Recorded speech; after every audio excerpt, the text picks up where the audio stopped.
So this course is just called Computational Journalism. The first thing we need to talk about is what is that? It's not a very common term. I hope all of you have had a chance to look at the readings, one of which was a paper called Computational Journalism. And this is sort of the definition they had in there. Stories will emerge from stacks of financial disclosure forms, court records, legislative hearings, officials' calendars or meeting notes, regulators' email messages that no one today has the time or money to mine. This is the idea of stories coming out of data. I think this is a familiar idea to most of you. I think I skipped a slide. This is a slightly broader definition. That previous definition was talking about just getting stories from sort of data mining. This definition is a little more. Stories are discovered, presented, so not just finding the stories, but communicating the stories. Aggregated, so news aggregators like Google News and many other products.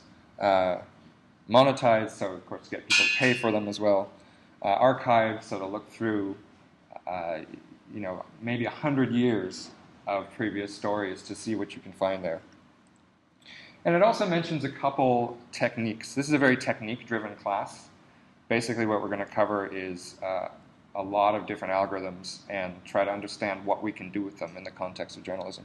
And they talk about here topic detection, which we're going to do. We're going to do a lot of text analysis. Video analysis, which unfortunately we are not going to do. That's a whole specialty in itself. Personalization, which we're going to spend a lot of time on. We're going to talk about how news aggregation software works. Visualization, which I think a lot of you are probably familiar with. And actually, we won't talk about visualization very much. Not because it's not important, but because it's covered very well in other courses. It's a very popular topic, and there's good stuff. And this word sense-making. Has anyone heard this word before? No? This is a word that appears a lot when talking about data mining or visualization. It's the idea of, okay, I have all of this information, but what does it mean? How do I get a sense of what I'm looking at? So we're going to do all of these things. Oh, before I forget, I want to introduce Cedric Sam, who will be your valiant TA for this course. He will be helping you with the homework assignments and other things. So here's that paper. That paper was by Sarah Cohen and others. Sarah Cohen is an investigative reporter at the Washington Post, who's done a lot of computational stuff. And here's the basic idea, right? There's data, you do some reporting, you throw some magic computer science into the reporting, and then it goes to the user. I want to talk about something a little broader and hint at why I'm calling this computational journalism and not data journalism, because this is not really a data journalism course. This is something else. So this is an example of that type of model. This is a story I did using text analysis. As many of you know, during the Iraq War, there were a lot of private security contractors, as they are called. These are people who are not regular military personnel, but they're paid to work, and in many cases armed. They are working in armed roles, for example, to protect American diplomats. So this is a story about the contractors who worked for the Department of State, the diplomatic arm of the government in Iraq. And who here has heard of the incident in Nisour Square in 2007 where a bunch of these guys shot 17 civilians? Does anyone remember this story? Yeah, we got a few nods. It's a big story at the time, big scandal, and raised a lot of questions about what are these guys doing? Because they're under different laws than regular military personnel, and in fact, they are immune from prosecution. So we had a few very high-profile incidents, but what I did in this story was I someone had filed a Freedom of Information request years ago. So they got thousands of pages, almost 5,000 pages, so this much paper. And I used text analysis software to analyze all of it, to get an overall picture rather than looking at specific incidents. So this is the classic sort of data mining model. And we'll talk about the techniques that I used in this story. But of course, we can do other things with computer science when we apply it to journalism. This is American unemployment data. This is, I think, what most people think of when they think of data. We're going to have a much broader definition than this, but classic stuff, right? Table of numbers. And this is one of my favorite pieces of interactive journalism. It's called the jobless rate for people like you. New York Times did this in 2009 now. And hopefully it will reload and center itself on the screen.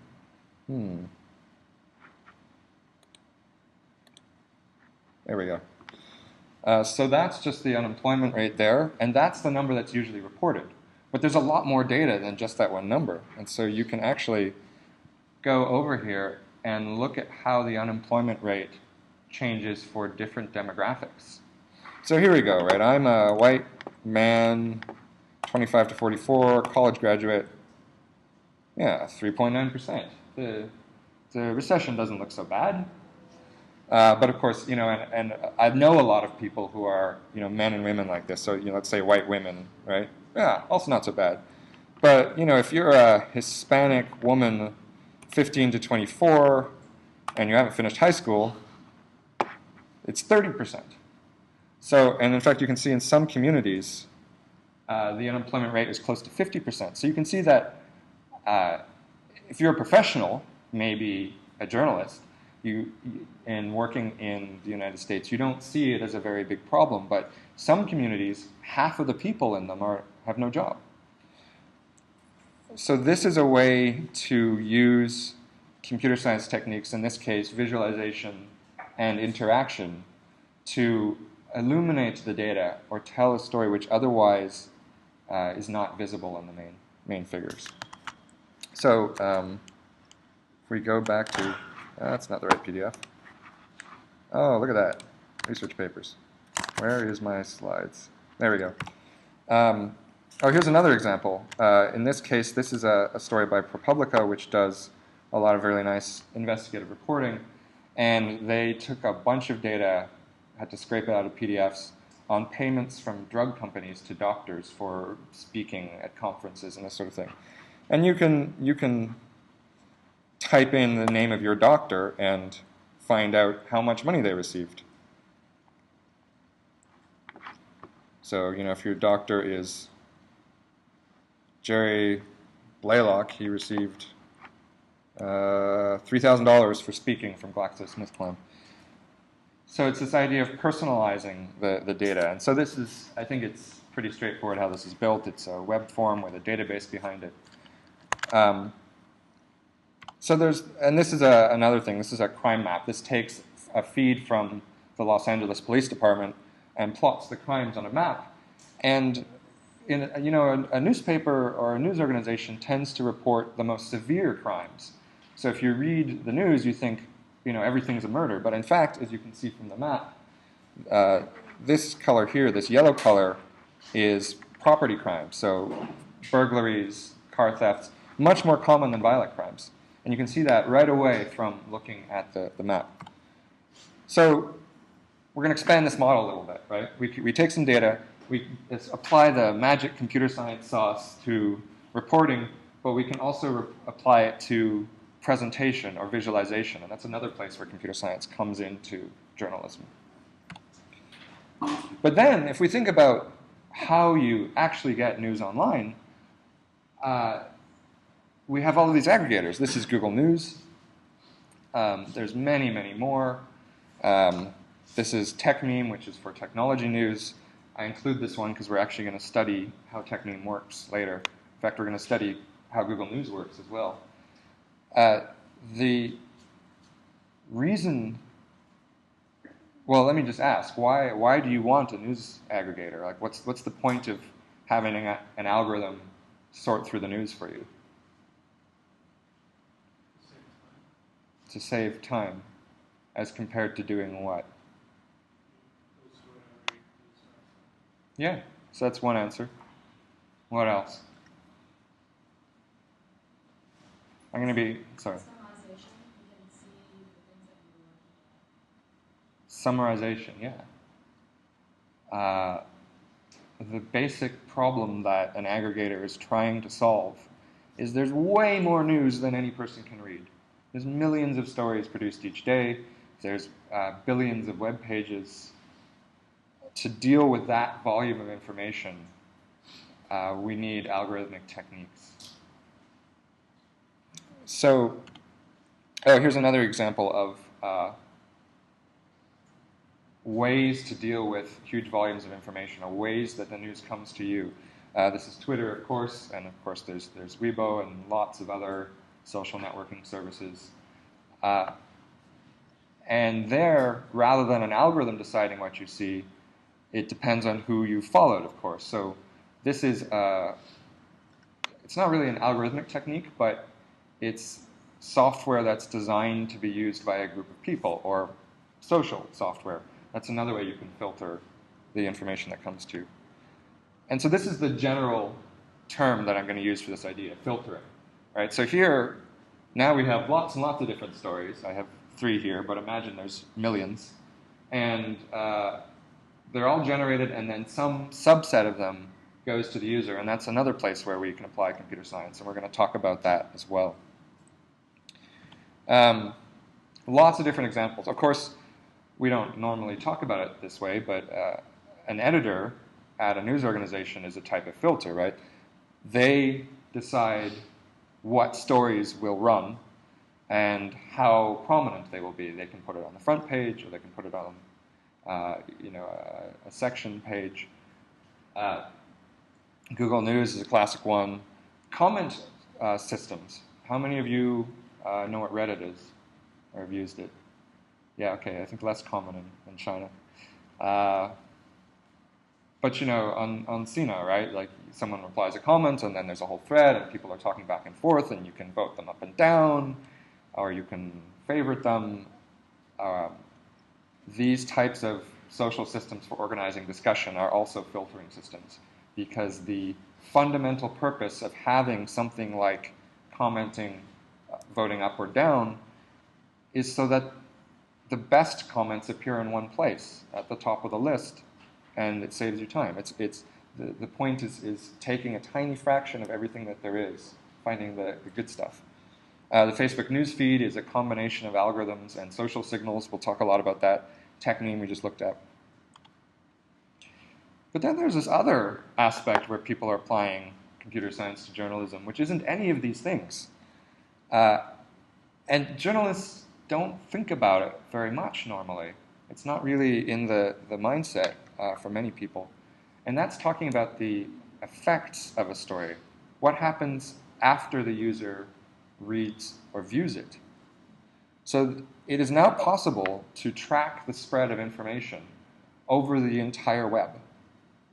This is a piece of work called Meme Tracker, done at Stanford in 2009, or 2008 and 9. And what it does is it watches quotes. This was during the 2008 American elections. Watches quotes filter through the entire web and tracks their popularity. So you can see there's this peak here for this phrase, you can put lipstick on a pig, which is something that Sarah Palin said. And you can figure out where it appeared first, and then how it spread between different news outlets, how it goes between blogs and professional news organizations. You can watch the spread. How many of you are familiar with Kony 2012? Is that a thing over here? So based on an analysis of the spread through Twitter, Gilad Lotan, who works at a company called Social Flow in New York, made this analysis of how that message spread and what the communities were that it spread to. So because Twitter data is public, you can make these sorts of maps of how information is flowing. And of course, you can do this for Weibo or anything where you have the information. So this is another place, potentially, where you can apply computer science to journalism, which comes after the user. So all of these stories are produced, a small number of them are presented to the user, and then it has some effect, right? So the simplest effect we can talk about is information spread. I shared it with someone, and we're now starting to be able to track this, and we can talk about, well, there's many reasons you might want to do this. You might want to know, is anybody reading the journalism that I produce? Obviously, that's very important for commercial reasons. And there's all kinds of other things. We won't talk about this very much in this course. In fact, here's the basic model that I mean when I say computational journalism. There's basically 4 areas. You can apply it to producing stories from data, presenting those stories.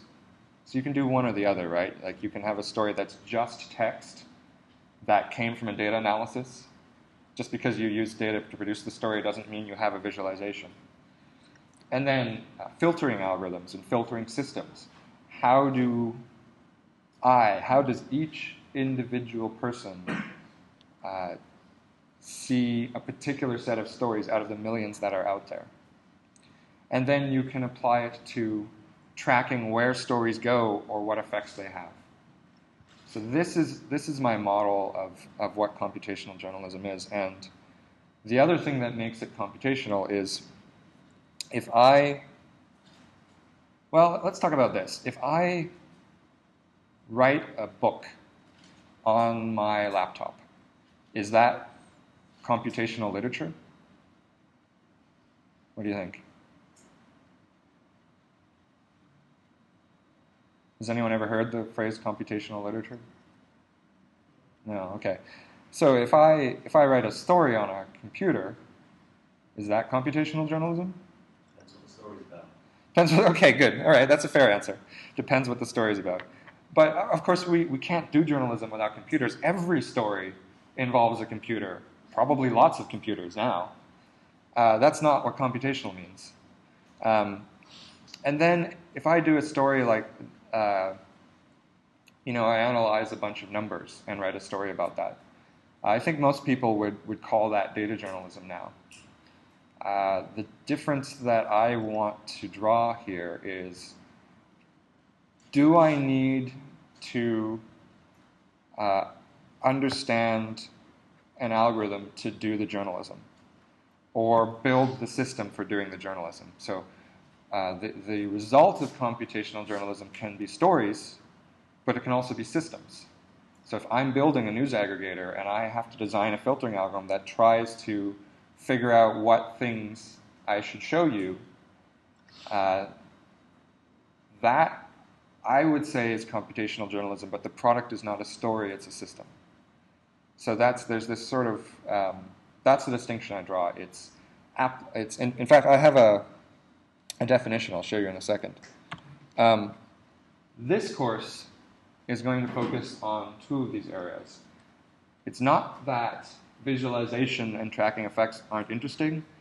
They really are very interesting, and there's a lot we can say about that. It's just that we don't have time to cover them. We have 8 lectures. This is going to be a very compressed course, and we're just going to have to talk about those things another time. Here's my definition of computational journalism.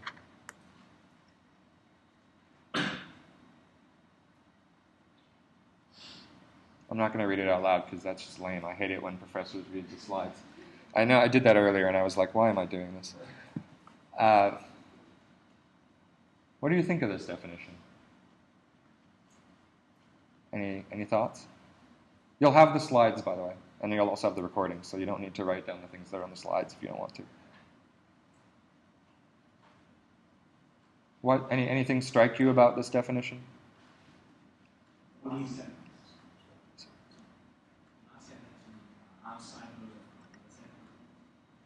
Yeah. What strikes you about that? So, for example, there will be maybe there's some conflict, you have to dig and discover something, then discover some conflict, and then Yeah. Yeah, it's not that, um, journalism talks about these things, but journalism traditionally is seen as independent. Well, I love this. I'm teaching this course in the Chinese context, at least in the Western model of journalism. But also, I think in the Chinese model as well, the ability to criticize the government is seen as important. So the idea is that the journalist isn't working for the government. There are people who are working on very similar things inside the government.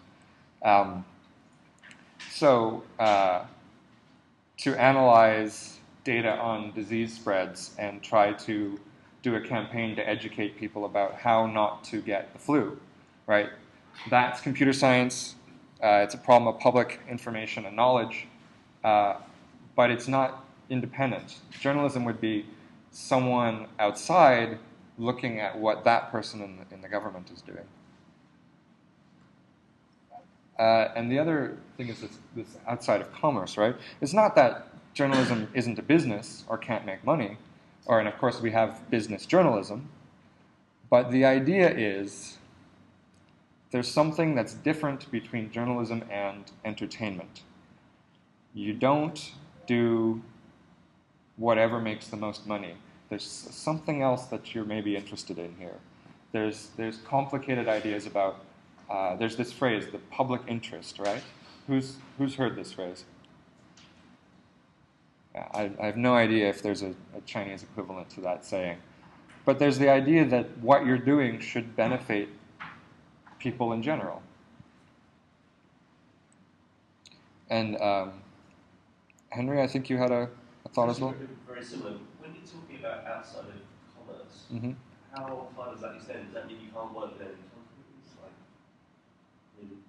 No, of course not. I mean, there's lots of commercial journalism. But the way I've phrased it is their mission is outside of commerce and government. So Almost altruistic in the approach? Or at least social. Yeah? I think that's it's hard to get a definition of journalism, but there's always this idea of it's for the benefit of other people, right? Otherwise, it's marketing. And there's nothing wrong with marketing, but the goal of marketing is to make money for the person who's marketing, which is a different goal, which is why you have all of these ethical issues in journalism. Okay, blah, blah, blah. We've now maybe defined what this course is about. So we're going to get right into it. This, as you know, we've got two big lectures today. We're going to get right into the algorithmics after we do a little bit of administration stuff. This is basically the topics of the course.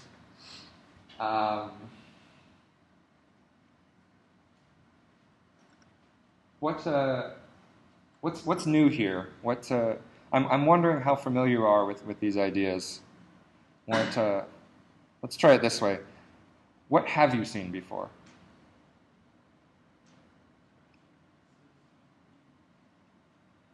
I'm sorry, I didn't hear you.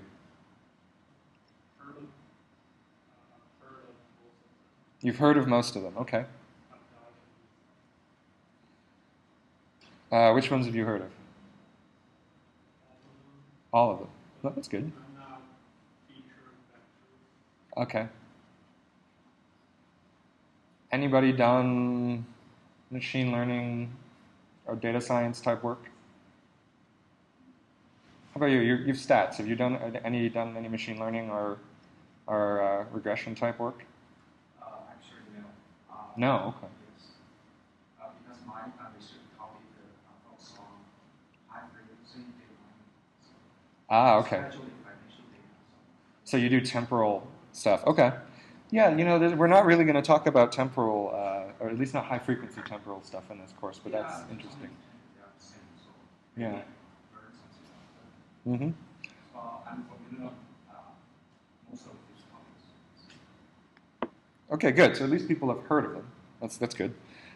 Social network analysis seems very popular right now. Who's heard of this? All right, who's done it? Ooh, excellent. Yeah, that's right. Information security. What do I mean by that?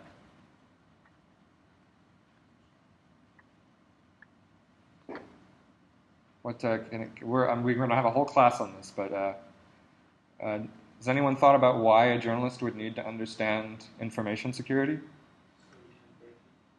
So you can break it? No, that's hacking. That's not journalism. Oddly, because the job of the journalist is to communicate to the public, it's strange but true that journalism involves keeping secrets. Keeping secrets that your sources have told you off the record, keeping the fact that you are working on a story secret from someone who might not want you to do the story, working with confidential information, not exposing sources. This is very difficult, and sometimes, like if you're doing conflict reporting in Syria, people get killed when you get this wrong. So we're going to talk about how to do this right. It's actually quite difficult. This is a very, very interdisciplinary course. So here's some of the main topics, and we're going to draw from all of these different fields. So there's a bunch of computer science fields that we're going to draw from. Natural language processing, artificial intelligence, and information retrieval are the main ones. There's some mathematics. We have to have some graph theory and statistics, but we also have to have some social sciences. So to do social network analysis, you need both graph theory and sociology, because it is a theory of how people work in groups and what the connections between them mean. If you just apply the algorithms, you don't know what it means. And then we're going to do one class on, I call it drawing conclusions. So you have a bunch of data, and you say, what is the story? Aha, I see that every time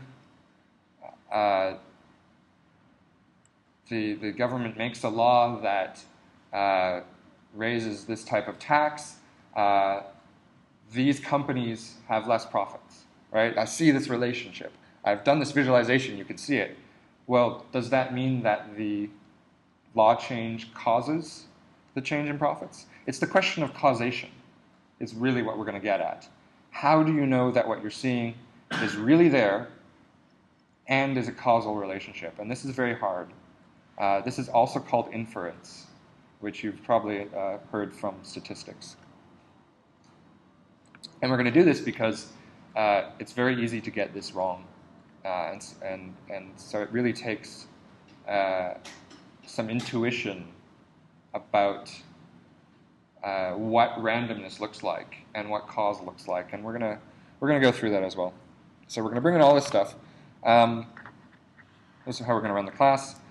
There's going to be an assignment after each class. As I say, unfortunately, I'm only here for a month, so we're doing 8 lectures in 3.5 weeks, which is very fast. The assignments will take you 3, 4, 5 hours probably. So those of you doing the course for credit or for the certificate, you will be doing quite a lot of work. Cedric is a hero, and he's going to help you. There's a course blog. On the course blog, there is a syllabus with the layout of the classes, all of the readings. I'll be doing other posts with example material. The assignments will also be on the blog. Each assignment, I'll just say, go read the blog. And then, for those of you who are doing it for credit in the journalism program here, you will also have a final project that you will come up with. So we will discuss before I leave Hong Kong what this project will be, and you will have to do one or more of these things in your project, and you have until the end of semester to complete that, and so that's a major research project. Okay, so we're now, 45 minutes in, and we've covered maybe what we think we're doing. Is this more or less what you thought you would be here to study? Any surprises?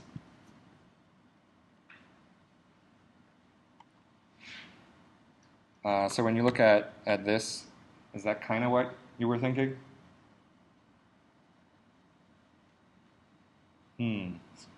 There's going to be more talking.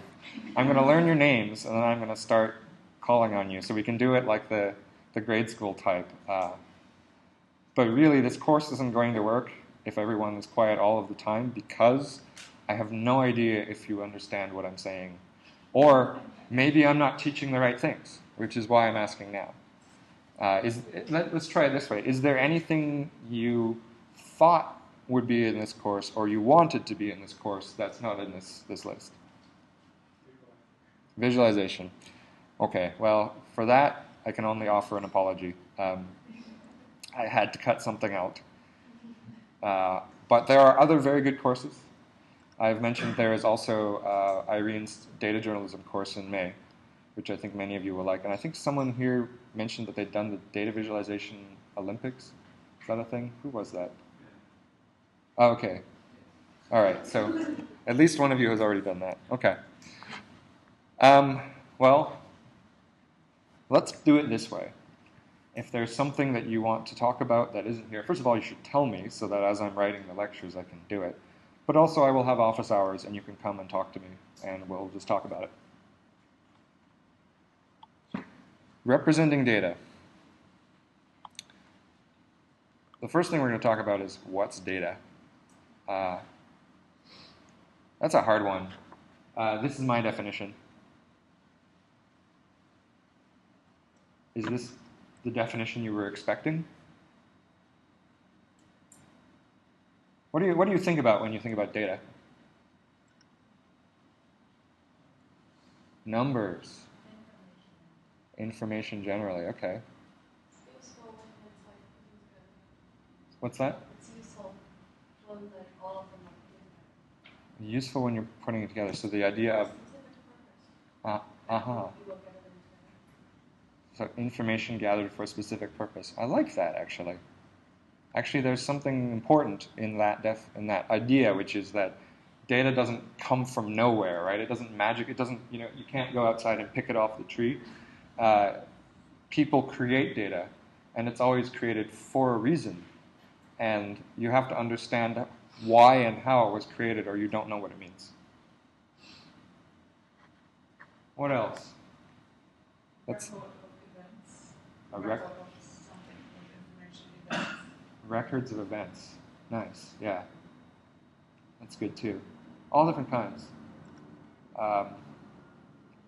One of the things. So if I write a bunch of names on this piece of paper, is that data? Yeah. So does it have to be in a computer? Oh, yeah. So I want to broaden your definition of data, especially in this course where we will work with a lot of unstructured data. It looks nothing like a table of numbers. So this is sort of conceptually what this idea of data is. It's organized information, right? Except that, as those of you who are working journalists know, normally it actually looks more like that. And you're laughing, but okay, maybe not a room full of paper, but definitely that much paper I've done stories with. And there's different types of data. So there's this idea of structure in data. This is a bunch of data in RDF format. It's also called linked open data, sometimes called semantic web. This is data about McGill University in Montreal, Canada, where I gave a talk. So that's why I took this example. And it's this idea. It's a bunch of pieces of information, and each piece of information has some type. When we think of data, if I say, well, I have a record of employees, right? This is the classic database example. And there's names, and there's dates of birth, and there's positions. And here we have campus, which is McDonald campus. We have the chancellor. We have the city. We have the endowment in scientific notation, which is kind of cute, 9.2 E8. So what is that? 920 million, I think. The motto, structured information. You're very lucky if this is your data. There's other types. This is the idea of structured data. So tables of numbers is an example. Graphs of relationship is an example of structured data. Or here we have some text. This is actually from a court case from Argentina, where we have the names of the people in one color and the dates in green and the organizations in yellow. That's a type of structured information as well. Structured information is usually what people mean when they talk about data journalism. It's a lot easier to work with. The hard part is done for you, and we'll talk about the hard part in a second. This is unstructured data. It's not digital. It's not structured. It's not even in a computer. It's not even typewritten, right? What this actually is this is one of 5 million pages from the archives of the National Police in Guatemala. Guatemala had a military government in the 60s and 70s, did a lot of bad stuff. People disappeared. Somebody found, it really did look like this. This is not a picture of it, but the picture does look like that. Somebody found this room with all of these records, these notebooks that the secret police had kept. And there's a project at the University of Texas to digitize all of these now. And so when you digitize it, what you get is an image. In here, there's names of people. There's entire histories of families who disappeared. There's records of people moving in prison. There's narratives of what the police were working on. There's notes from investigations. There's so much stuff in here. It's amazing data, but it's very hard to get at. But this is the sort of next frontier for data handling. Right, so that we're going to learn how to deal with that. The first, and in many ways the hardest problem in dealing with data is turning things in the world into numbers in a computer. And it's kind of interesting because in most fields, like statistics, mostly it deals with what you do when you've already got things in numerical form. Right? It starts with, we have the numbers, we're going to analyze them. But there's this whole other process, which is how do you turn the world into numbers? And this is one of the things that makes this a journalism class and not a computer science or a statistics class, because we are going to spend some time on the question of how you turn the world into numbers. And this is a very hard problem. Does anybody know what this orange thing is? It is a character from an Australian children's storybook called The Lost Thing, which is a beautiful little story. And it's a creature, and the creature doesn't fit in anywhere. And we have to describe this creature as a vector of numbers. So what numbers describe this creature? How do we do this? Anyone want to shout out some numbers that would describe this creature? 6. 6 legs. Okay, number of legs. Good. What else?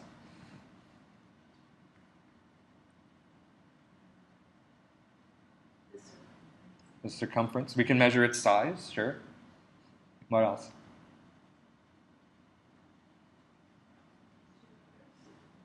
What's that? 2 colors. Good. What else? I know this seems stupid, but like every story starts this way.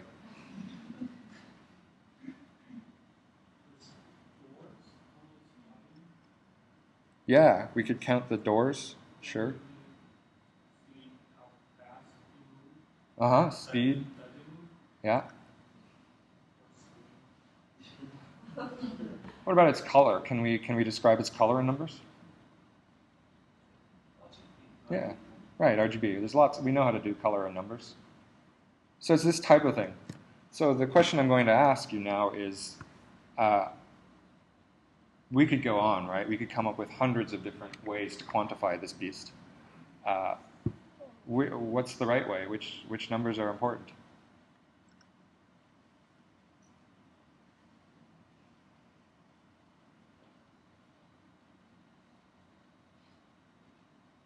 let's back up. Why are we describing it in numbers? So you compare it to other creatures. Yeah, that's one thing we could do, compare it to other creatures, right? How is this creature, have we ever seen another creature like this? Or does it look like any of the other six-legged creatures? Sure. What else might we want to do with it? I know this is a very abstract question, but... Classify it. Mm-hmm. There's all kinds of creatures. What type is this? Right. Yeah, classify. But the short answer is it depends what you want to do with the data. Okay, so oh yeah, so here's the basic idea, right? We're turning this thing into a bunch of numbers. Each number is called a feature, and there's a number of them. That's normally called the dimension. And this whole thing is called a feature vector. So the first step for our algorithmic processes is going to be creating feature vectors. And so here are some features that we were talking about. Number of claws. If we have cities, we can have latitude. We can say color, and we can record RGB values, or maybe this thing can only be red, yellow, or blue. Maybe stoplights, right? Can only be red, green, and yellow. And I had to think about that for a second. I think that's the same all over the world. But train stoplights actually don't use red, green, and yellow. Train stoplights work differently. Number of break-ins if we're doing crimes. We can have variables that are called indicator variables, which are basically just true and false. Did this student graduate? Was this employee fired? Did this person survive cancer?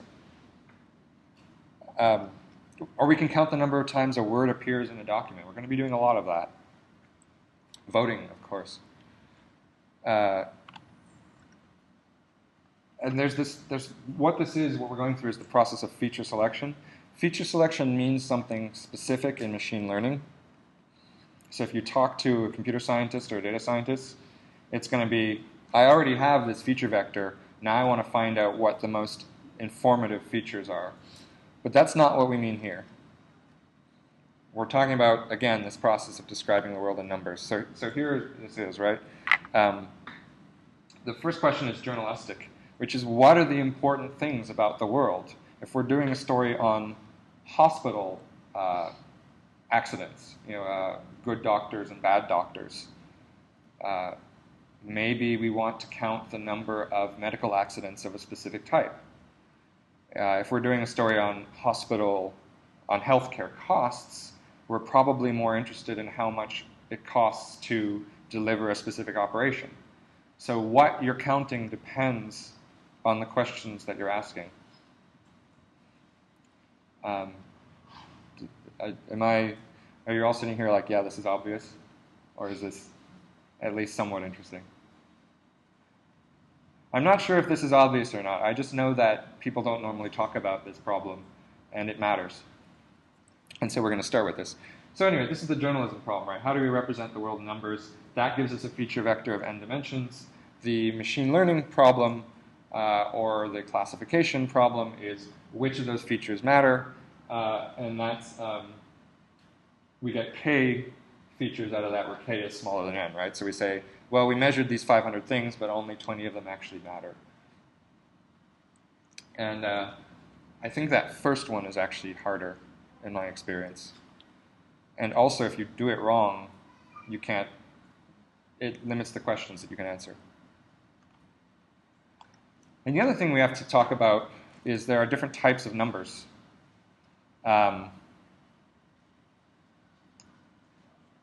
It's not just, you've already encountered this, right? Integers versus real numbers. You've all seen this, right? Whether it has decimal places. But not everything makes sense to be counted in the same way, right? If I'm counting people, I don't get to count half a person. But if I'm counting distances, I can count half a kilometer. Also, some numbers have bounds. If I'm counting salary, Salary doesn't go below 0, unless you're an intern, maybe, and where you have to pay your expenses, and then I'm paying you to work. Also, some measurements have units, right? If I say, how far away is Lantau? And you say 3, I'll say 3 what? Because of course Lantau is 3 away if I take the distance and I divide it into 3 pieces. There was a joke among my engineering friends. The answer to any question is always 6. The problem is figuring out the units. But it's always 6 of something. And then there's categories, right? It's not just numbers. We can also look at one of a set. So a finite category like on or off, or like let's talk about ranks in the military. So I'm going to screw this up because I've never worked in the military, but private, lieutenant, colonel, commander, captain, whatever. I'm sure that's like 3 different services. But you have a set, and sometimes the set has an ordering, and sometimes it doesn't. So if I'm talking about rankings, then there's an order. I know that a captain is higher than a lieutenant. But if I say, well, this can be one of, I sell cars in 5 colors, there's no ordering. Red isn't above green.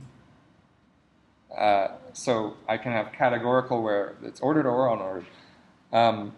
And then there's the idea of equivalence classes, which is sometimes you can have things where there are multiple names for the same thing, or they're the same in some way, right? So if I give you a list of counties in China, is that the administrative unit below province, county? Do we say that in English? Yeah. Below city? County is smaller than a city? Oh, interesting. Okay. Anyway, same thing. So if I give you a list of counties, then some set of counties are in the same city. So it's not just a big list of possibilities. There's also structure within the list, and you have this hierarchical structure where you have country, provinces, cities, and then counties. So you got to think about this stuff, and you have to handle them differently. Even if you just have a numerical scale, numbers can mean different things. If I have temperature, that's a continuous scale, right? Between 20 and 21 degrees Celsius, there's an infinite number of possible temperatures. And furthermore, 20 is twice as hot as 10. But if I have a scale where I'm asking someone, this is called a Likert scale. You must have seen this on surveys. Agree or disagree, or how boring was your professor? 1, extremely boring. 10, not boring at all, right? Or maybe the other way. That's a perceptual scale, and what actually happens when you give people these scales is you get this weird distribution. You get peaks at the 2 ends. People tend to put, either 1 or 10. Often also you see a peak at 5, right? So you see a peak in the middle and at either end. So it's very, very non-uniform. And in particular, because it's non-uniform, you can't really take averages. If someone has a scale of 1 to 10 and you ask them, let's try this, right? Is this eraser twice as blue as this mug? I mean, maybe it's more blue. Maybe this is more purple. Is it twice as blue? Not every scale has sort of fixed intervals. I can say that this is more blue, but I can't say that it's twice as blue, or 3 times as blue, or 10 times as blue. It doesn't really make sense. Which means, if I have a bunch of people answer how blue is this on a blue scale that goes from 1 to 10, it doesn't make sense to take averages because it's not really that kind of number. Now, you might be able to get away with it anyway, but just be aware that taking an average of a salary and taking an average of blueness are not the same thing. Often you can get away with it anyway. So there are all different types of numbers, and the first thing you have to ask when you're working with any type of data, which is a representation of the world, right? That the data is a representation of the world. There's something in the world, we turn it into numbers. That process from going from the world to numbers has all of these tricky little problems that you have to work out. Oh my God, even more problems. Some type of data come from a physical measurement, right? So I have a digital thermometer. Some types come from a computer recording an action. So how many clicks? How many did I sell? Some types come from a human, right? So I walk around and I say, excuse me, ma'am, how many times have you been married? And I write down the number.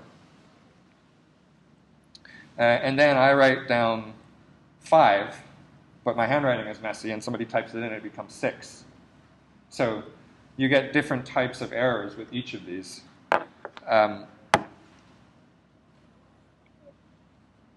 You can also find that people, and especially as journalists, people just lie.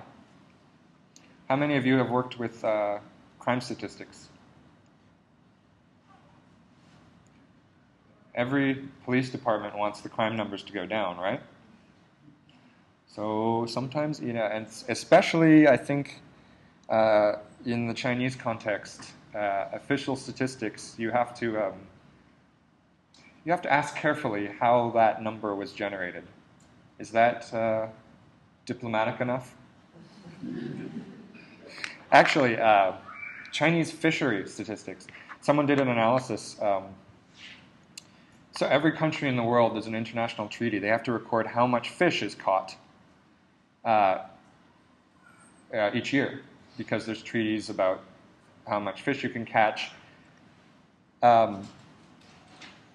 These numbers are used to understand how many fish there are in the world and how fast we're eating all the fish. You probably know that we are going to be the last generation to eat wild fish because there aren't going to be enough fish to eat wild. For many species, they're already gone. Tuna is becoming very rare, for example, or bluefin tuna. Anyway, so they did this analysis. They saw something interesting. The Chinese numbers kept going up.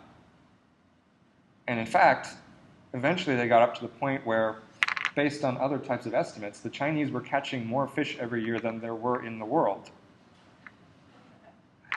So they looked into this, and what it turns out is that there were provincial officials on the coastal provinces who were inflating the numbers because they wanted it to look like there was economic development of the fishing industry. So anyway, numbers are not truth. They come from somewhere. But it's still the best we've got for dealing with information in a computer. So as ridiculous as this is, to try to take this creature and turn it into a feature vector, this is what we're going to do. And we're going to do this especially with documents in this class. Oh my God, I forgot this part of the class just goes on and on, doesn't it? All types of things we can turn into vectors.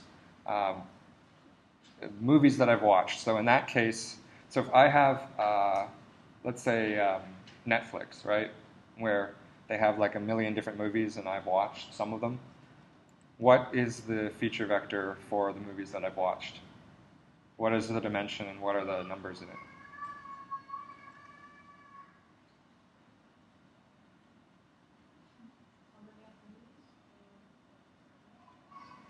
How many of the movies? Yeah, so the dimension is the total number of movies that exist. If there are 3 million movies on Netflix, the dimension is 3 million. And each dimension is a variable which can have, well, what's that?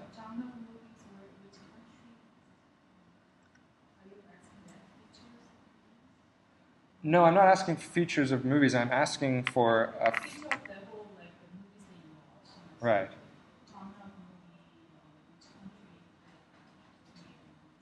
Yeah, but the which country is a feature of the movie, not a feature of me. Right, so the vector I'm looking for is a number that describes, or a vector that describes which movies I have watched. So if there's 3 million movies, it's a 3 million dimension vector, and each entry is what? What kind of number is that to say whether I've watched a movie or not? Yeah, it's 1 or 0, true or false, binary, yes or no. It's some representation where there's only 2 states. Unless I want to do an analysis of what type of movies I stop watching in the middle, right? And then the number I want to record is how many minutes I got in. So again, this encoding process really matters. One type of object that it's very hard to encode as a feature vector is where you have a bunch of types of different fields. So like say a corporate income statement, it's got some numbers, but it's also got this narrative component, right? All of this text, and so it's easy to say, well, their total EBITDA earnings before taxes, deductions, whatever is $10 million. It's a lot harder to know what to do with the 3 paragraphs of text that describes why they had to write off their purchase of the popsicle company. Can someone get that door, by the way? I think we have a playground outside. Thank you. All right, so we've got vectors. What do we do with them? This is a bunch of things. These are the sort of main ones. One is prediction. So if you rated Men in Black 3 5 stars, what do I think you're going to rate? I don't know. What's another science fiction movie? The Fifth Element, sure. Right. So, or if you have an income of 100,000 Hong Kong dollars a year, how much money are you going to spend on sushi? Right. It's this type of problem. Tony, did we lose you, or did you just turn off your video? He's gone to sleep.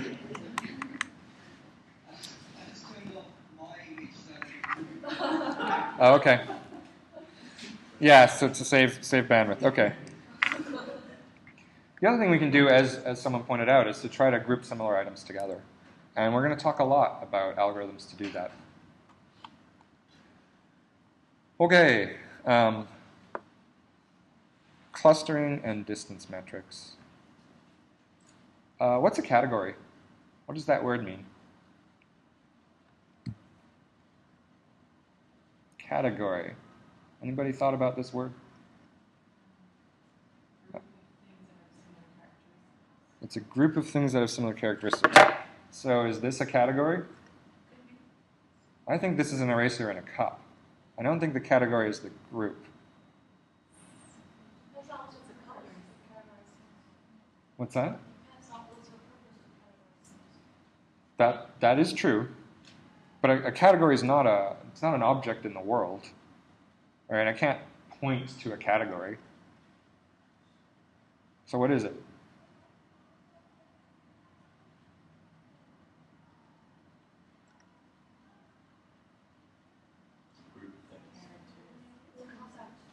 Yes, it's a concept. It's an idea. And what's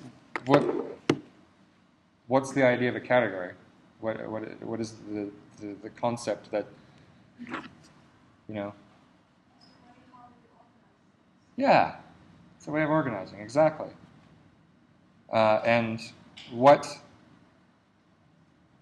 makes these two things go into the same category?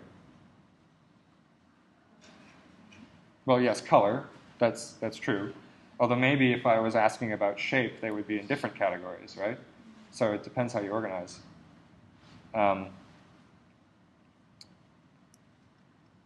But the answer I'm looking for is all of the things that are in the same category are similar, right? They're the same in some way.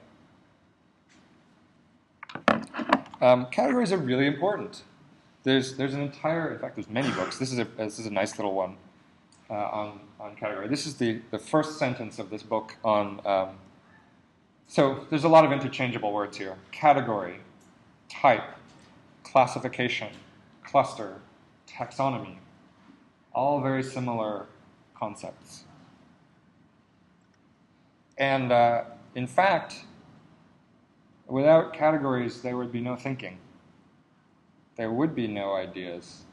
Because if I say car, I mean, this goes back to the ancient philosophers, right? Like, there's the difference between an object and the idea of the things, right? So this is a cup, but there's also the idea of cupness, if that makes any sense. And without the idea of cupness, we don't have a word for a cup. Because otherwise, every object has a different word. If we're going to have one word for many things, what we have is a category.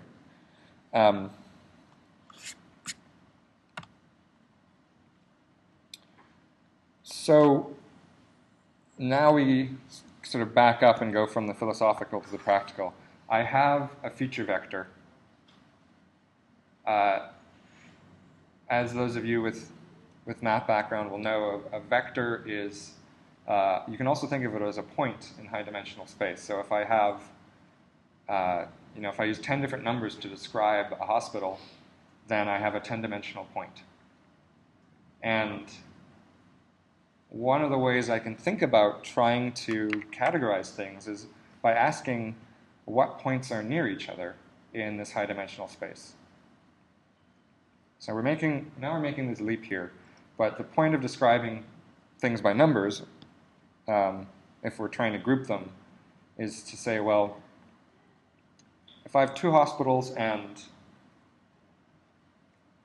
they have the same infant mortality rate and cost about the same to fix a broken bone and are the same size, maybe they're similar. So it's the idea that they're close to each other on multiple dimensions. And if you look at this, right, the dots in one of those little circles, well, they're close to each other in the x dimension, and they're close to each other in the y dimension. So close together in multiple dimensions. And so we, ta-da, cluster. That's how this idea of a category translates to the feature vector representation. But actually, real data doesn't look like that. It looks more like this. There is structure. And in fact, I will tell you that the picture on the left, a dot is a document. And so I've colored some of them there. And we'll learn how to do this in this class to make the computer draw this picture. And the documents in little clusters are on similar topics. And here, and we're actually going to do this in this class, the dot is a politician, and they kind of vote on the left or the right. But then there's all these people in the middle, too. So real life doesn't tend to look like this. Real life looks like this. And there's a lot of different ways of defining a category. Hopefully some of you read the high-dimensional clustering paper that was in the readings. Did anyone read that? Hey, more than 0. Good. No, actually, the readings, as an aside, the readings will matter because in lectures, we don't actually have the time to go into the details of the algorithms. So you'll find that you'll need to read the papers to do the homework. Many possible definitions, right? So we can, that thing on the upper left, right? Just because they're touching, they might still be in different categories. Or we can make a definition that says, well, if they touch, they're in the same category. And, so if I point to this diagram and I ask you how many clusters are there, I don't know. How many clusters are there? It's not an obvious question. Oops.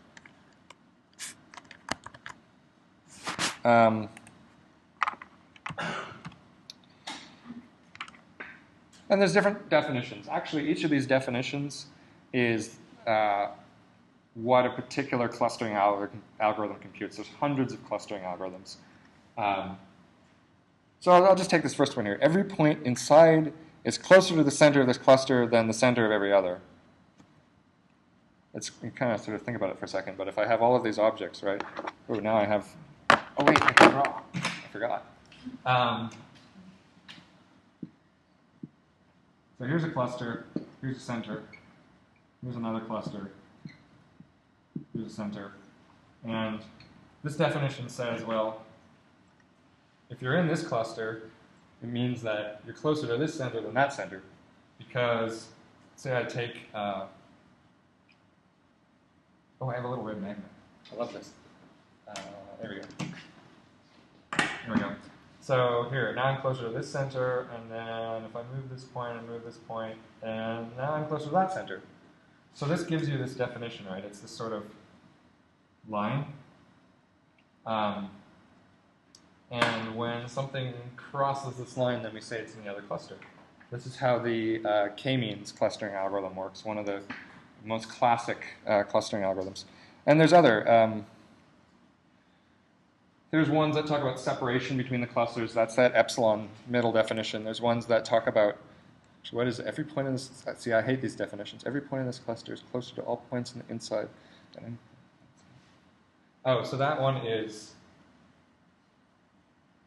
as soon as this dot becomes, okay, so right here, right? If this distance is less than that distance, then I say it's in this cluster. There's different ways of computing it. They give different answers. So when we have a clustering algorithm, the input is the feature vectors, and the output is what cluster does each of those objects belong to. So we talked a lot about converting that lost thing into a vector. Normally what you do is you have a lot of things, right? So I have employees, or I have hospitals, or I have documents. You have lots of things, and each thing is a dot. And so I give a list of things represented as feature vectors. The clustering algorithm puts them into groups. So here's an example of that. Am I recording? Oh, I hope I'm recording. Yeah, good. So here's a bunch of things. They are dots. And I'm going to say put it into 5 clusters, please. No? It's a reloading page. Sorry.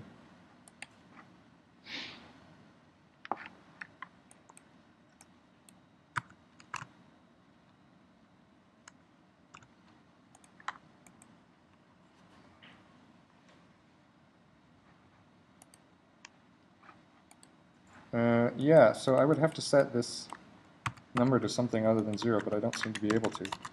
Well, that's... Oh. Thank you. Hooray. Teamwork. This is why it's good to have students. How this algorithm works is it first figures out what are the closest points to each of those centers, and then it moves that center to the average of all the points assigned to it. And you can actually prove that this converges. And so there you go. It made some clusters. And the funny thing about this is, depending on where I put the start points, I'll actually get slightly different clusters. Because if I look at this and I say how many clusters are there, it's not obvious how many clusters there are. That's sort of the downside.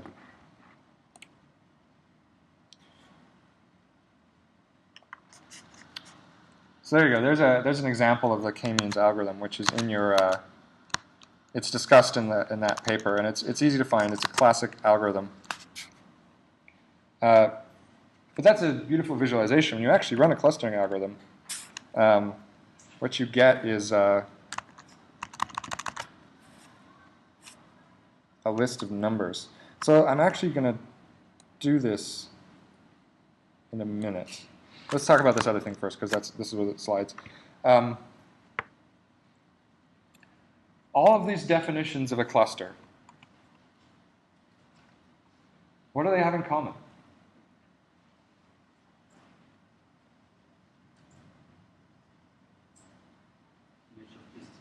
Distance.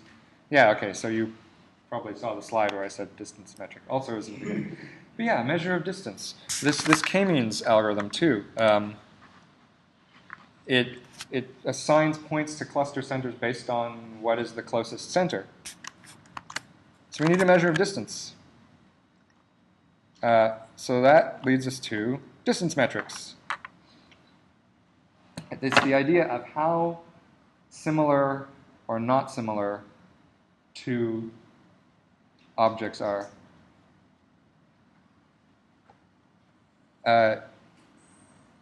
We have an intuitive notion of distance. The most literal definition of distance is based on space. And our mathematical definition of distance, which is this, is also based on things that hold in space. So in a little more detail, this first one, it says that distance is never negative, right? These things can be 1 meter apart, but they can't be -1 meters apart. It says, this next one, reflexivity. It says that the distance of an object to itself is always 0. Distance is a function that takes two objects. Symmetry. So this is how I explain this one. How far are these apart? Come on. What's that? 6. Oh, Jesus.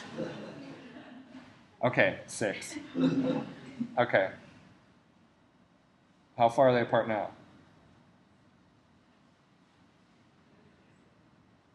Come on, someone. Okay, here there's 6. What are they here? 6. Right. So it just says that changing the order doesn't change how far the distance is. That's all. Triangle inequality. Has anyone ever heard of the triangle inequality? What does the triangle inequality mean?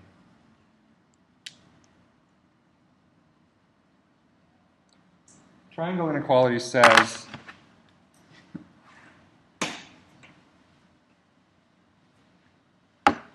see, what is the notation? What's the one in the middle? X, Y. Okay.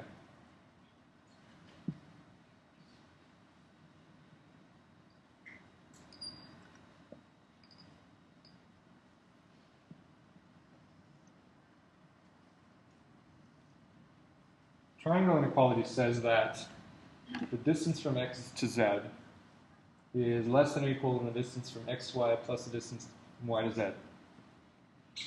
In other words, the triangle inequality says that the shortest distance between 2 points is a straight line.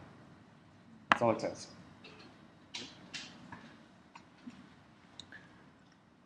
So what is an example of a distance function that satisfies these properties?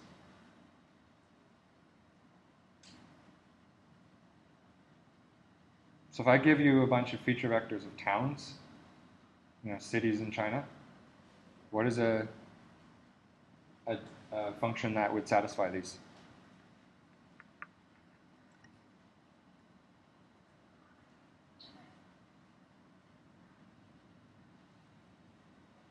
Let's say that the features include the latitude and longitude of the towns.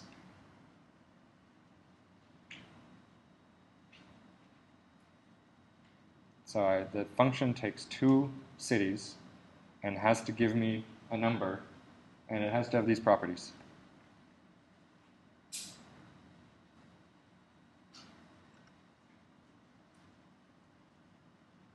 Someone in the cheap seats.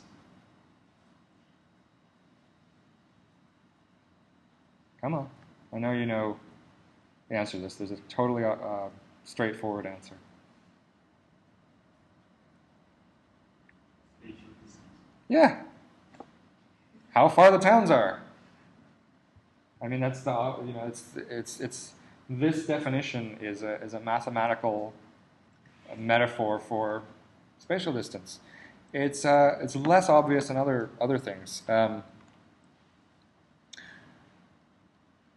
When you take a bunch of feature vectors and you put them together, so we had n-dimensional feature vectors, and we had m objects, we get a distance, or what's sometimes called the data matrix.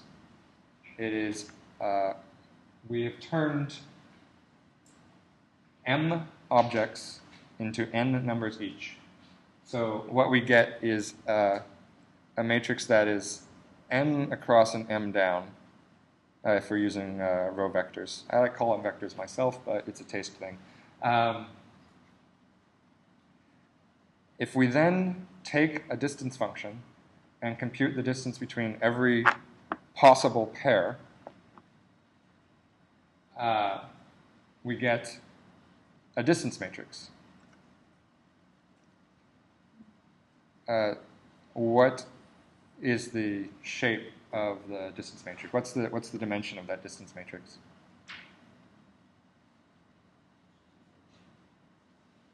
What's that? Well, yeah, sure. It's a two-dimensional matrix because matrices are two-dimensional. But what size is it? How many across? How many down? Yeah. What size is that distance matrix? Right. So it's m by m, or m is the number of objects. So m is the number of hospitals, the number of cities, the number of documents.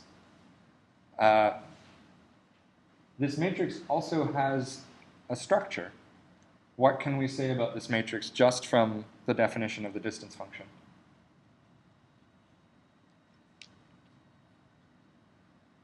So it's a square matrix, and each of them is the result of computing this thing. Right? So if I go, D21 is the result of the distance between the second and the first object. D12 is the result of the difference between the first and the second object. They're the same. So the matrix is symmetric. So it is a square symmetric matrix whose entries are also not negative. So some of you are nodding you know why that's important. You were nodding. So why is a square symmetric matrix with non-negative entries interesting?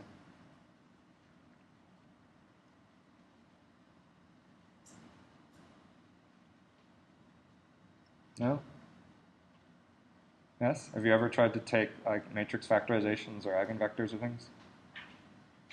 I guess because each element of the distance matrix is non-negative, maybe it's convenient to make a dynamic calculation.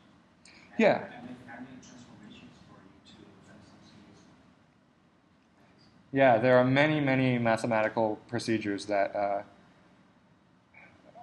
work on symmetric matrices. In particular, you're guaranteed to be able to find positive eigenvalues. And I know that will probably not mean a lot to a bunch of you. But useful, as we'll see in a moment. So it's got a nice form. So here's just a little picture of what we're talking about, right? So there's these objects. So we're now, remember, we're doing this in 2 dimensions, but really, the dimensions might be like 1,000.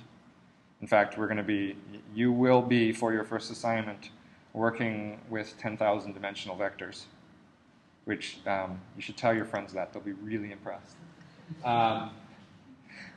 So that's the data matrix, right? So I have these points in space, and then I just list the values of each coordinate. And then I compute all possible distances, and I get this distance matrix, also called a proximity matrix, I guess, by these people. And when I have all of these possible distances, I can run a clustering algorithm. Oh yeah, let's talk about distance metrics. Again, the answer is it depends what you want to know. So we're going to talk about distances between documents. We're going to use something called the cosine distance, which we will talk about this afternoon. We're going to talk about distances between politicians. And we're going to say the thing that we're interested in asking about politicians is, do they vote the same way? And so we're going to write a distance metric, which is what fraction of the bills do they vote the same on. In fact, we're going to do that in this class in just a minute. Recommendation systems. If I type in a, how many of you have used Pandora? Is that? Okay. How many of you have used another music recommendation system? Oh, come on. It's got to be 90% of you at least. Everyone raise your hand. Are we all awake? Good. Okay. Good. You've all used the music recommendation system.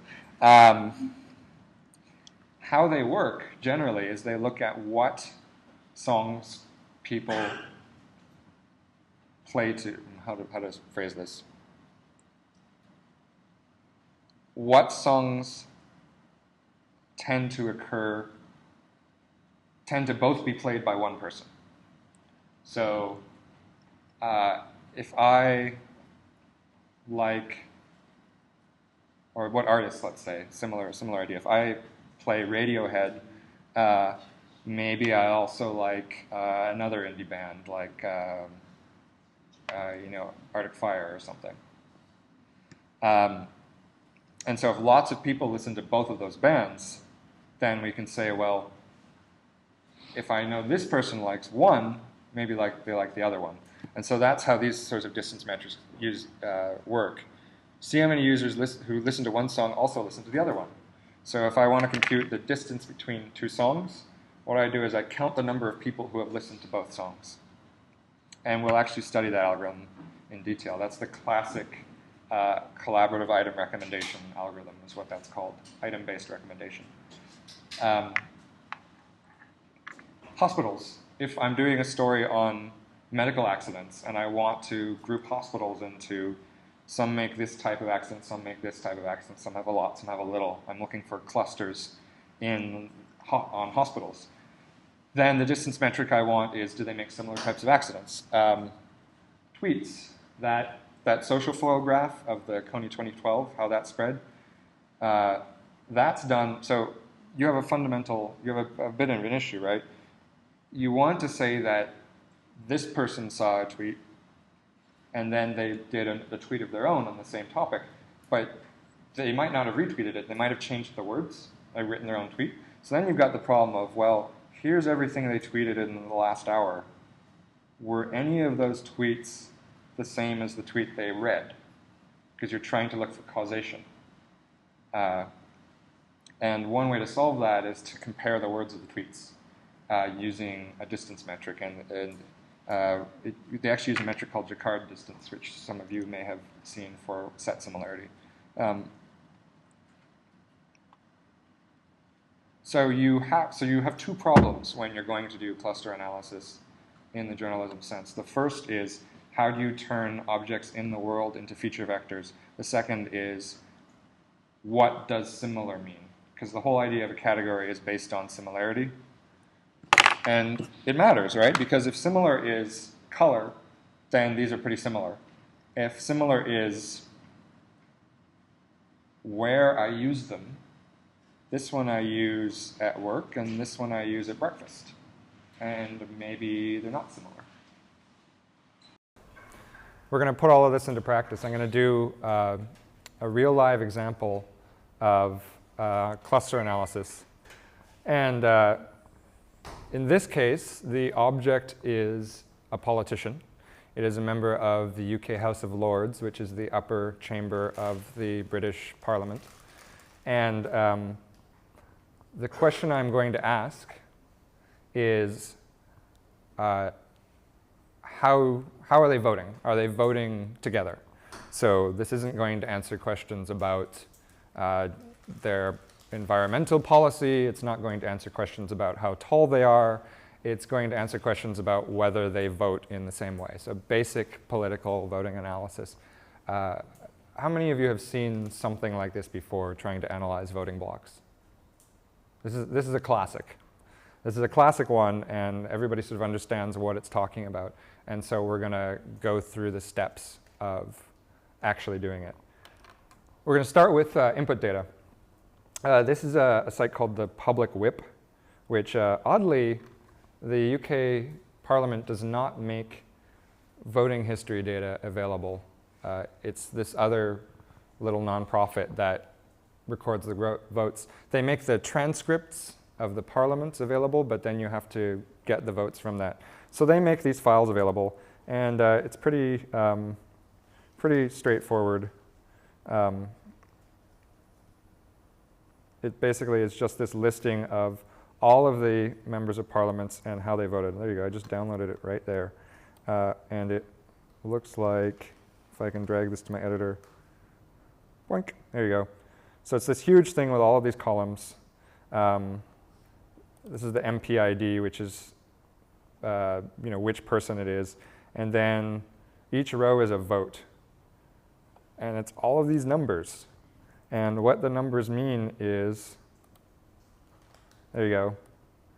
If it's -9, it means they weren't there. If it's 1, it means, well, there's this weird difference between tell I and I. But basically, 1 and 2 are yes, and 4 and 5 are no. And I have no idea how they can vote both. It's not a very common number. So what I did is I took this file, and I loaded it into Excel and resaved it as a CSV file, just because it's a bit easier for me to read in. So it looks like this. This is 1 row. See that? This is 2 here, means that's the second line. Is this big enough for everyone to read? OK. Tony, can you see this at all? Or is this just... I probably should have mailed you. OK. Anyway, so you can see it's these numbers and numbers. And so there you go. On this, on July 16th, 2012, on the Groceries Code Adjudicator Bill Report. This person wasn't there. This person voted yes. Or that's a no, rather. This person voted no. So that's all of that this data is. You can see that most people aren't there most of the time. That's the House of Lords for you. So there's this CSV. And I'm going to do this analysis in R, which should be a familiar tool to many of you. We're not going to use it for any of the assignments. It's just the easiest way to demonstrate some of what I'm doing. And all of the source files for this are and actually a long explanation that walks through this, a post I did, is linked in your readings on the syllabus. The syllabus, which is now the first post on the blog, and it went up last night. So basic stuff. Here's the file. First thing I have to do is read it in and convert all those 2s and 4s to just 0, meaning wasn't there, +1 for yes, and -1 for no. So I'm just sort of making the data a little easier to deal with. Blah, blah, blah, blah, blah. So there it is. And then if I view the votes thing, you can see it's all these 0s and 1s.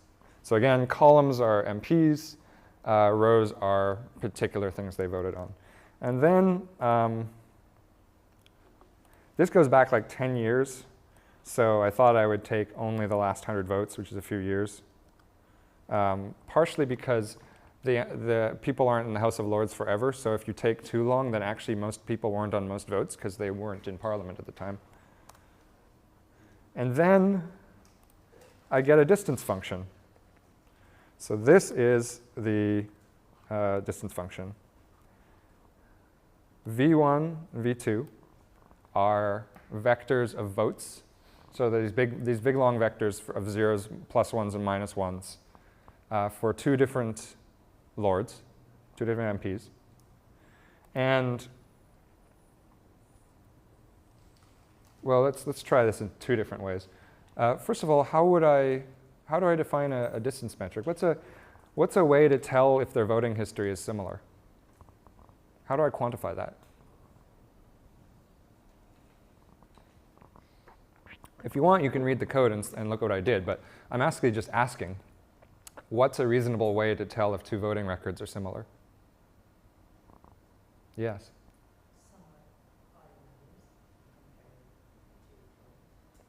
Compare the totals. Yeah, so I think you're thinking along the right lines, but if I have one yes vote, that's a +1, and one no vote, that's a -1, then the sum will be 0. And I can't tell that from they weren't there for any of the votes. No, it's +1 or +1 and -1. So this means they voted. This is someone who. This was a vote where they voted yes. This was a vote where they voted no. This is a vote where they weren't there. That's 0. So how do I tell if these two vectors are similar? Yes. Their values are the same in most of the votes. Right. Yeah. I count how many they match. So that's all I do. Right there, match.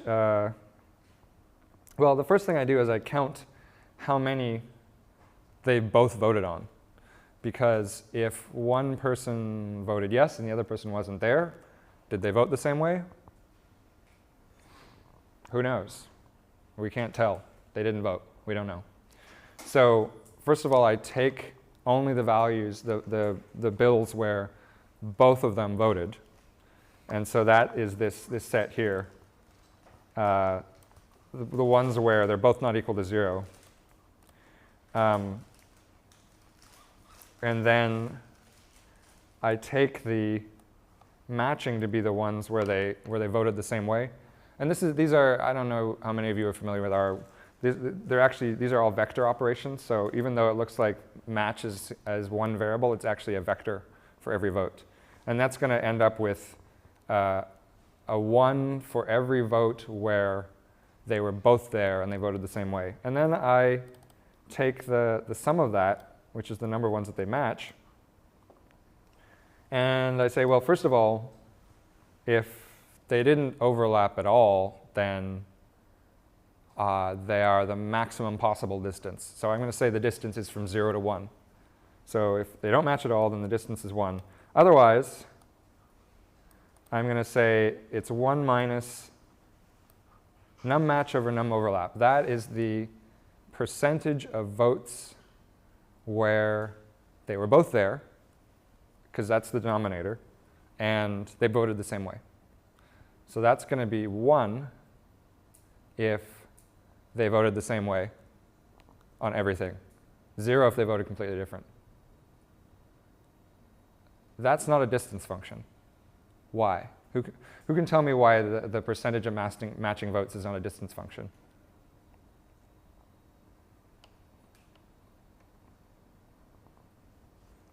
So it violates one of these conditions.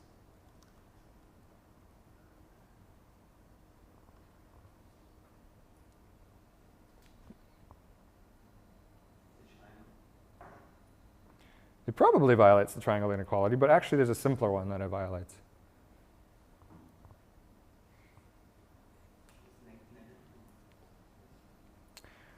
No, because it's a percentage, so it's never going to be negative. Okay, you're running out of options here.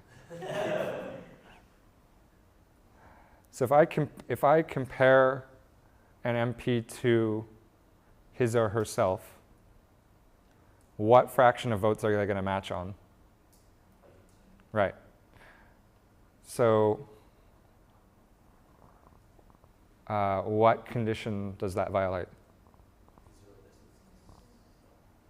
Yep. So that's the problem. You can't just take the percentage, because the definition of a distance metric says that the distance of an object to itself has to be 0. But it's almost what we want. So what I actually do is I just take 1 minus that. So in this case, if v1 and v2 are the same, what is that distance going to be?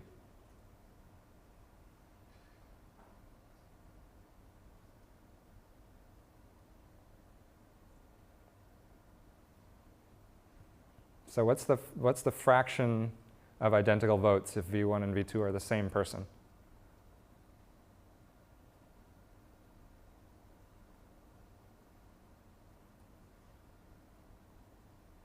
Same person? Yeah, if 100%, right? And so what's 1 minus that? Right. So distance is 0 if I have the same person. And if they voted differently on every single vote, what is the distance going to be? 1. Cool. And I can actually prove that this holds all of the other ones. So let's look at this. Why is this never negative, this distance function? What's that? It's a fraction, yeah. We already did reflexivity. Symmetry. A simple way to see that this is symmetric is if I change this function, so I swap v2 and v1, well, everywhere it uses them in a symmetric way. So if I switch the arguments, I get the same answer. So it's symmetry. Triangle inequality is only slightly harder. So I will use my blue eraser, which is in the category of blue objects. And I will use my red pen in the category of red objects. Actually, let's do black. So if I've got these 2 vectors, sorry, I need 3 vectors.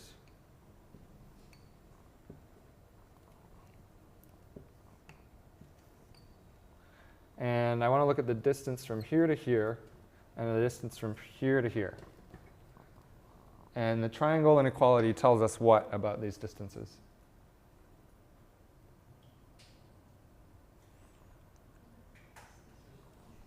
What's that? Somebody says, so if this is x, what's the one in the middle here? I always get this wrong. Y is the one in the middle. Says that this distance is going to be what compared to the sum of these two? Shorter, yeah. So let's imagine, so these are all vectors of plus 1s and minus 1s and 0s, right? So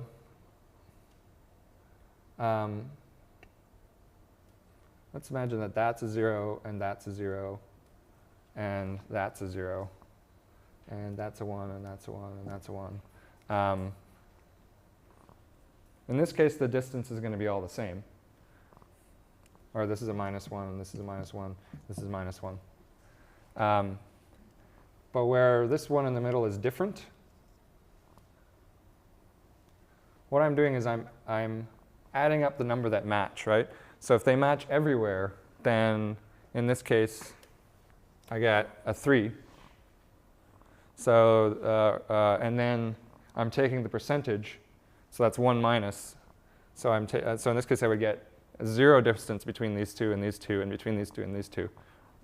But if I change one of these, then the distance is going to be a third, because that's the number that don't match. So I'm going to get a third here and a third here. But these two are still the same, so that one's still 0. And you can go through every possible case, and you can show that the distance from here to here has to be less than or equal than the distance from here to here and the distance from here to here. Because if these match, then how does this work? It's possible that these two match and this one doesn't, and then the distance is going to be greater. But if it does match, then the distance is equal. I'm sorry, that's not a great explanation, but it does work. All right, next time I teach this class, I'm going to have a slide with the proof, or I'll assign it as homework. Anyway, the triangle inequality is almost never a problem when you work out distance metrics, and almost anything reasonable you can do, it works out. But if the triangle inequality doesn't hold, your clustering algorithm will fail. Like it won't converge. You'll get nonsense results. So you do want to think about this. OK, terrible explanation of the triangle inequality. Distance function. I'm going to feed this into R. There we go. This is just a little thing to help me make plots. So ignore that. And then I'm going to create a distance matrix. So recent votes is my data matrix. Vote dist is my distance function. D is my distance matrix. So here you go. So once again, it sits there for a while because there's, I think, 728 MPs on 300 votes. So we have over 1 million, all possible pairs is over 1 million objects. So it takes a moment. So once again, recent votes is all of these zeros and ones. And then the distance matrix scrolls by really fast. All of these numbers between 0 and 1. And what they mean is, so if I take this number, this 1, that's the distance between 2 MPs. What does that 1 mean in this case?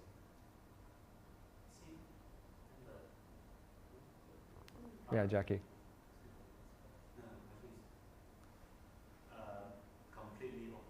Completely opposite. They never voted in common. Exactly. But then we have a number like 0.04. What does that mean?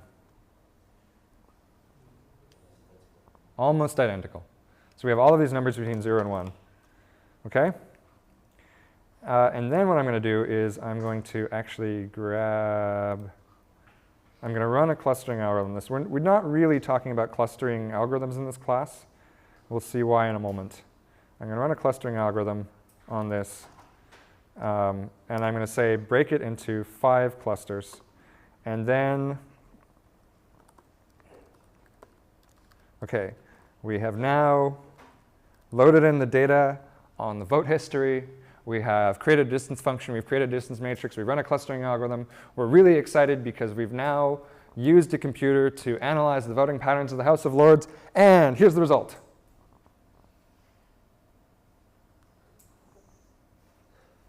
No? Not excited? What does this mean? What are all these numbers? Yeah, they're different groups. So this is for each MP what cluster they were assigned to. Raise your hand if you would run this as a story. Right, OK. So you see the problem here. I said there's 5 groups, and it's telling me that, OK, I've split your data into 5 pieces. Ta-da! So this is our first example of interpreting the result of an algorithm. And, well, what could we do to make this make sense? Quite interesting to see the political parties those groups related. Nicely done. OK, so let's do that. I happen to know that if I just do it this way, it will print those out. There you go. So Con is conservative, Lab is Labor, LDEM is Liberal Democrats. XB means crossbenchers, which means they're not affiliated with a party. So let's take a look at this here. We can see, OK, these XBs, 2, 4, 2, 3, 2, all over the map. Con is 1, Con is 1, Con is 1. Oh, that's interesting. Seems that Con is usually 1. Lab is usually 2. LDEM is usually 5. But you can find some counterexamples somewhere. But yeah, now you can start to interpret this. Basically, what it's found is mostly people's voting records are aligned with the party that they're in.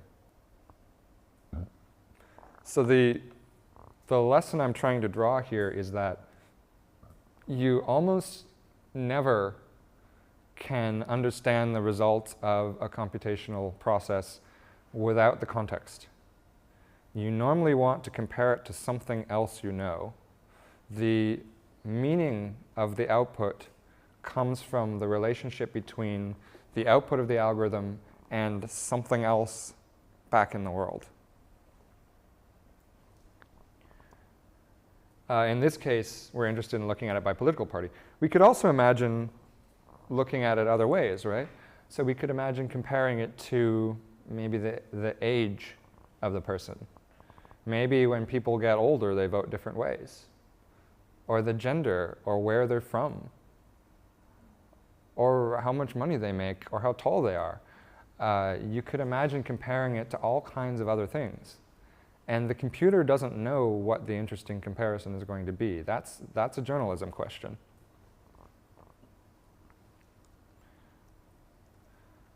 Thoughts before we move on? Comments, questions?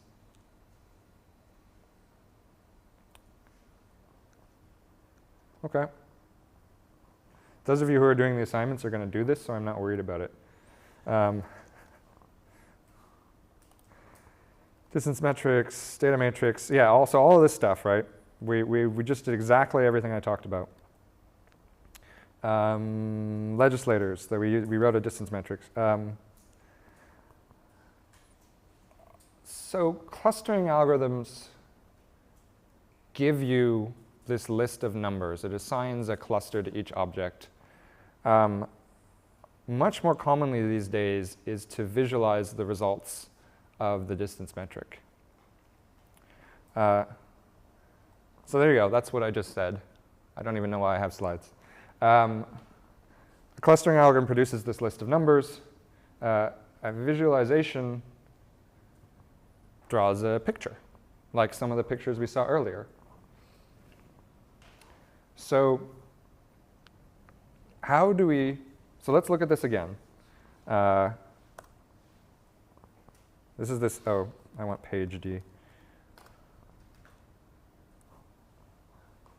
This is, what is it, dim D?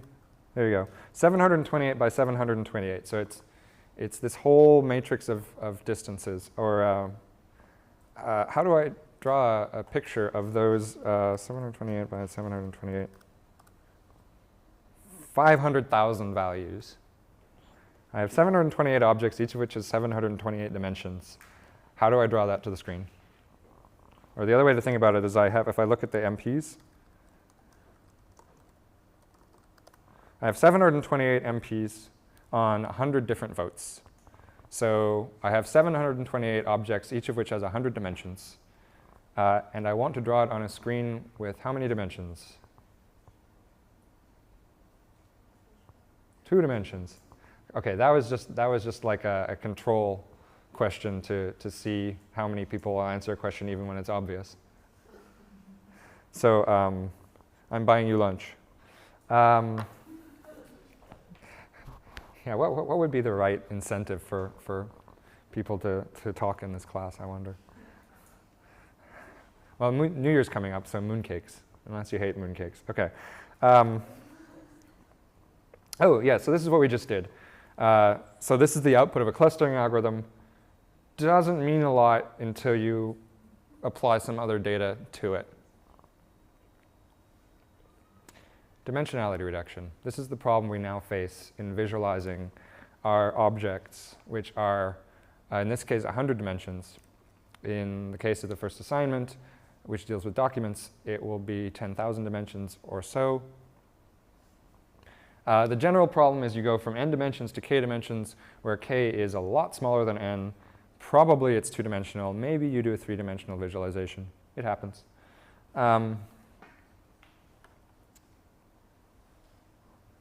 Anyone got any ideas how we do this?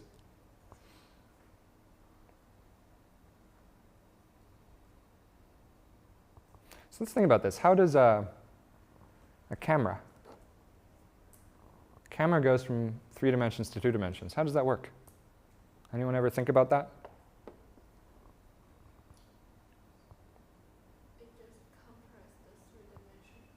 It just compresses the 3-dimensional space into 2 dimensions. Compresses the 3-dimensional space into 2 dimensions. Yeah, that's it. Does anyone know what that has a name? Does anyone know what that process is called? That flattening process? It's an old word, comes from the first people to draw in perspective in the 1400s, Renaissance Europe. It's called projection.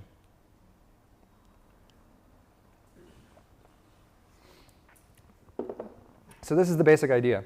We take our 3-dimensional points and we draw straight lines and we see where they pass through our screen. And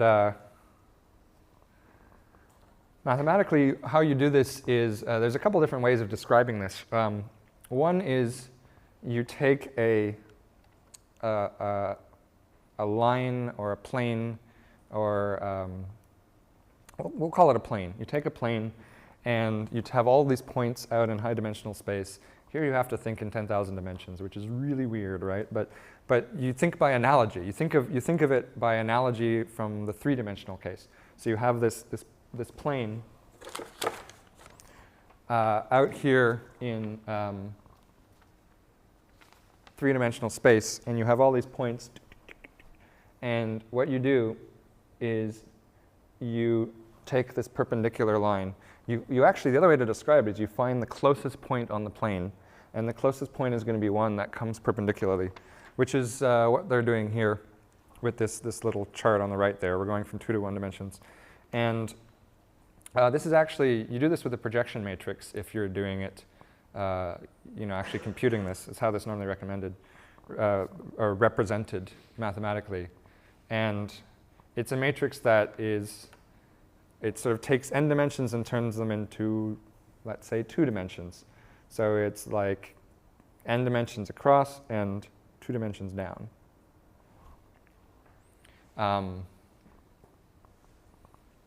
Anyone here like linear algebra? No? I like linear algebra. Linear algebra is the most useful mathematics I've ever studied. And the great thing about linear algebra is, yeah, it's equations, but really it's pictures, right? And so this is a projection. It's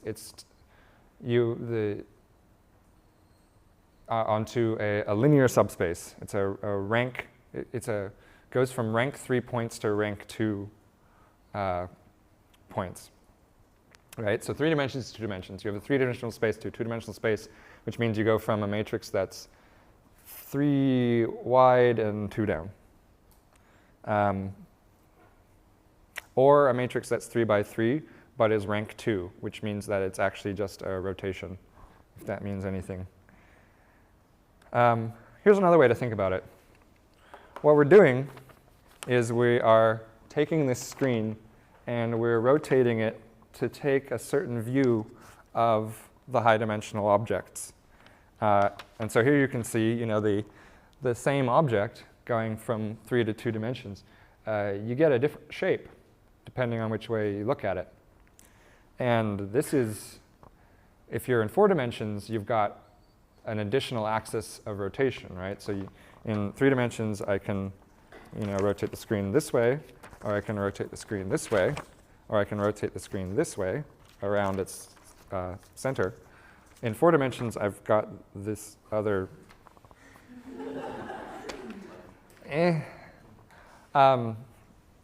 but you can think of it as constructing the 2-dimensional shadows of a 4-dimensional object.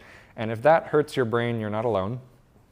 There are people who can think in 4 dimensions. I'm not one of them. But this is the basic idea. So then the question becomes, what's a good direction to look at? You pick a direction of projection. Because if you look at different directions, you get different shapes.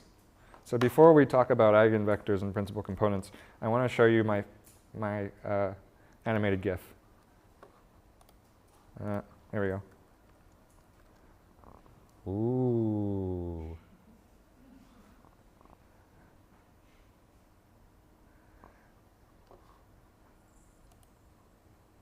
So here we're projecting some 3-dimensional data onto the 2 dimensions of the screen, and depending on which way we rotate it, we get a different shape. And this is the point that I want to make to you. Wait, can I stop this? No. Here, we've got pretty good separation between the different clusters. But if you wait a minute and it rotates around, okay, now the black and the red are kind of on top of each other. And so we're not going to be able to see them as different clusters in the plot. If they weren't already colored black and red, and remember, we're trying to find the clusters. We don't already have the colors. right? So there, the black and red and blue are kind of all in one blob. So that's not a good direction to look from. You want to try to find directions that spread the clusters out. And one way to do this is ask the computer which direction makes the widest image. So somewhere around here, right? Everything is as spread out as possible. And you can think of it this way. If I have a long, skinny object, if I look at it this way, it's really wide. If I look at it this way, everything's on top of each other. So you're asking the computer, which way do I look at it to get the widest view? So, okay, that's no good. That's better. That's the best. And the way you do that is you find the view that maximizes the variance of the projection. And turns out the way you do that is you take the eigenvectors of the covariance matrix. And if you don't know what that means, that's okay. I barely know what that means. Eigenvectors kind of scare me, to be honest.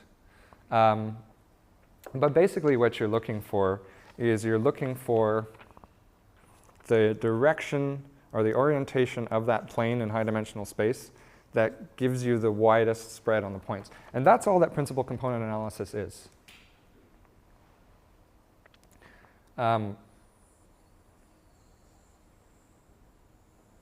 This is a linear projection. We're projecting in straight lines onto this little screen.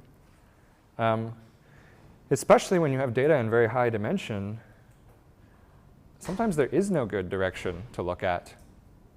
Here we've got, I guess, 26 clusters because it goes up to Z. And oh yeah, because this is actually, what this actually is, this is a optical character recognition data set.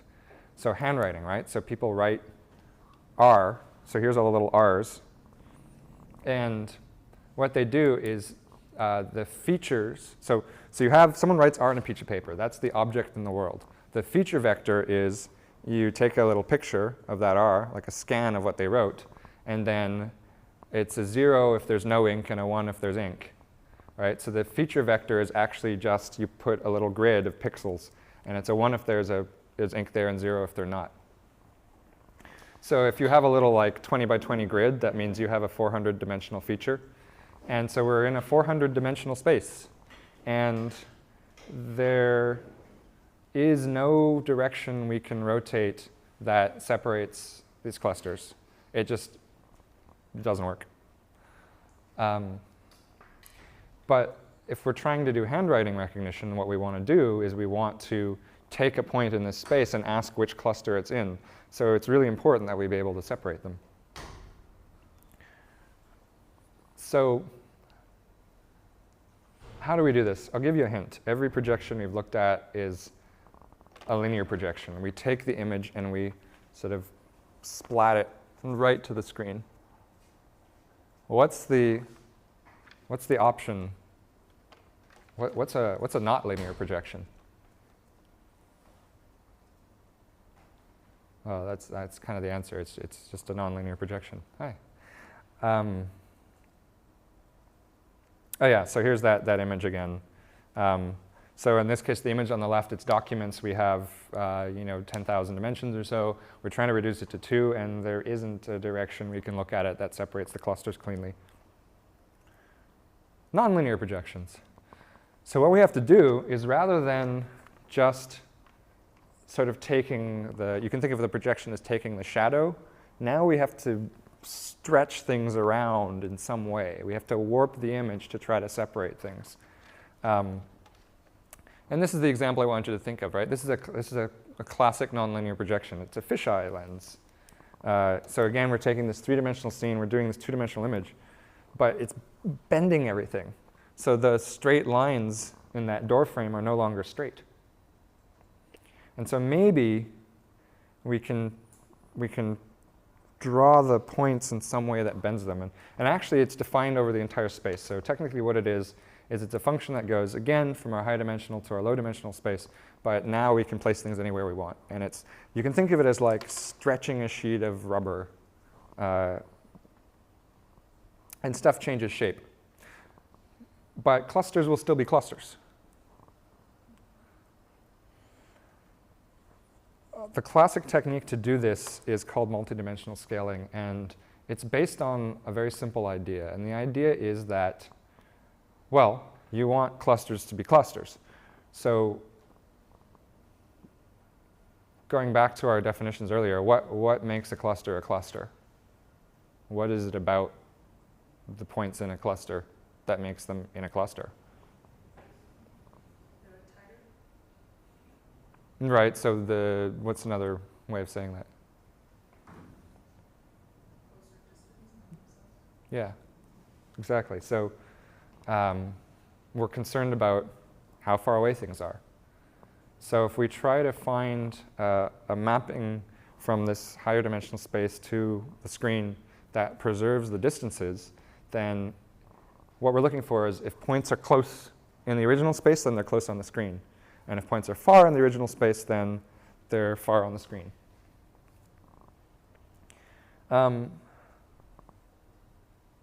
there's this classic, there's a classic algorithm which is based on a really simple sort of, she got locked out. Can someone let her in? Thank you.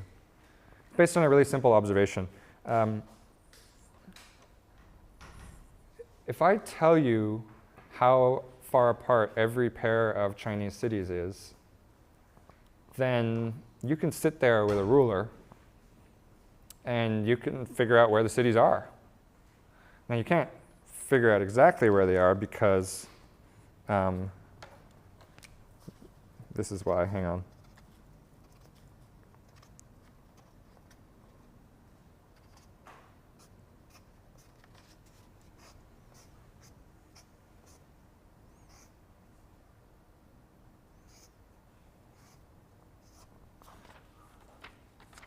Right, so you say, oh, okay, so if the distances constrain them, right?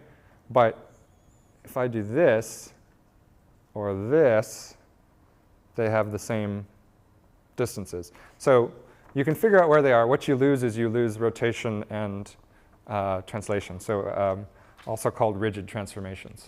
But otherwise, you have all of the original information. So you can do this. This is called classical multidimensional scaling. You start from this set of distances, and you go back to the coordinates. And I don't really care about the stuff below, but it's a little bit of matrix math, right? It's from the 60s. Actually, someone did it. I think somebody actually worked this out in the 19th century, but the classic paper is from the mid-60s. It's not very hard.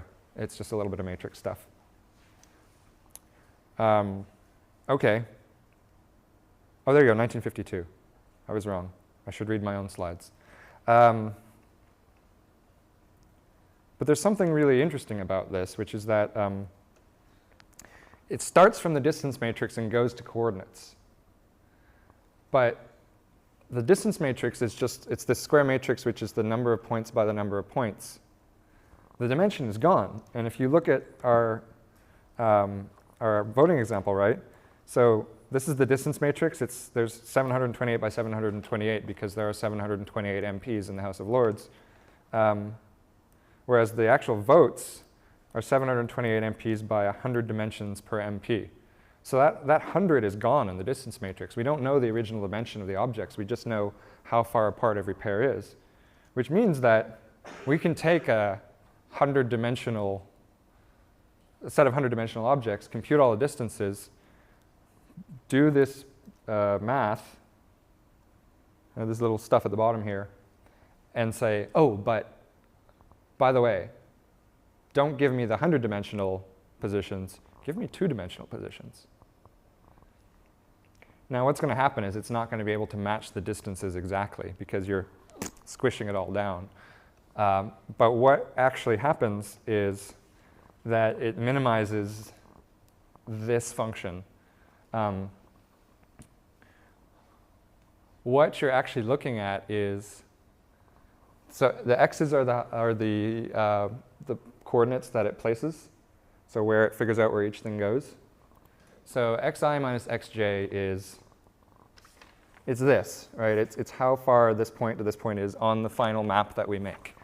The dij is the original distance. So that difference inside the brackets, that's the difference between the high and the low dimensional distances. So if it places it exactly, that difference is 0. And it tries to minimize the sum of squares of all those differences. So it preserves the distances as much as it can. So the way you think about this is like this. Here's a stretchy thing. It's a 3-dimensional stretchy thing. I'm going to take my 3-dimensional stretchy thing, and I'm going to squish it between 2 sheets of glass. And I'm going to squish it and squish it and squish it, and it eventually ends up 2-dimensional. But it can still move within those 2 dimensions, and all of the stretchy stuff can still move. And the stretchy stuff tries to preserve the original distances. It's a bunch of springs that want to be a certain length. And so, if you squish it, okay, some strings are going to have to stretch, some strings are going to have to compress, but they're going to try to keep the same length as much as they can. And so that's what you're doing. You're taking this high-dimensional object and you're squishing it down to 2 dimensions, and it's going to try to preserve the distances as much as it can. Then the scale lose the intuitive meaning.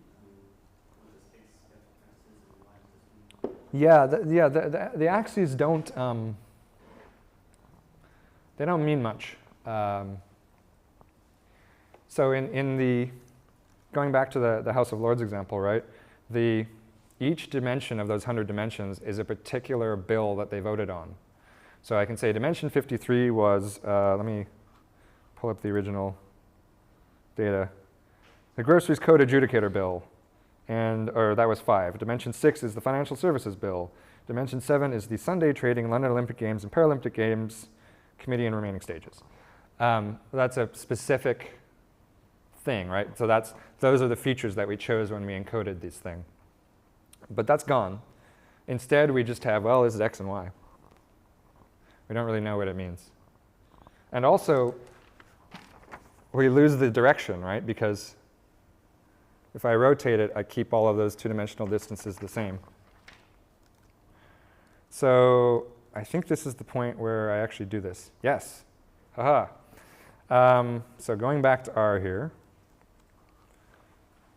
So I have the distance matrix. And in our CMD scale is the thing for multidimensional scaling. So I'm going to run multidimensional scaling, k equals 2, which means project it down to 2 dimensions. And then I'm going to graph this.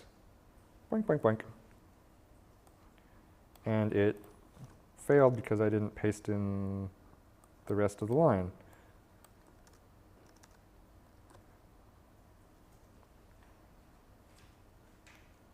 There we go.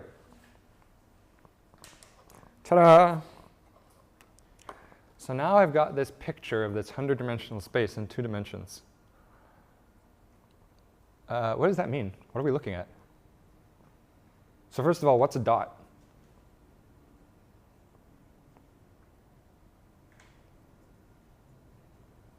What does a dot represent? Yeah, so each dot is one politician. What do the axes mean?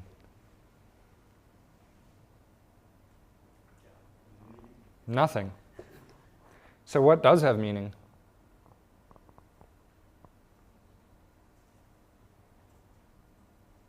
What is multidimensional scaling trying to preserve? Distance. Right. So if I say that this dot is on the left and this dot is on the right, that doesn't mean anything. Because actually I could mirror the entire image and it would still be all the same distances. But if I say these 2 dots are very close together and these 2 dots are very far apart, that does mean something. So the only thing we can read is the relative distances. All right, let's try this question again. Who would publish this as a story? Yeah, the questions where nobody raises their hand. Let's try this one. Who wouldn't publish it as a story? All right, now I'm just being mean. Have we learned anything? Like, was there a point to any of this? Can we say anything at all from this picture? I mean, you've got two significant groups. Yeah. That Yeah. represent not necessarily the majority, but they are significant. Mm-hmm. Could be interesting to find out why they're grouped together. All right, so how can we learn more? Context. Yeah, let's do that. So maybe you read my code.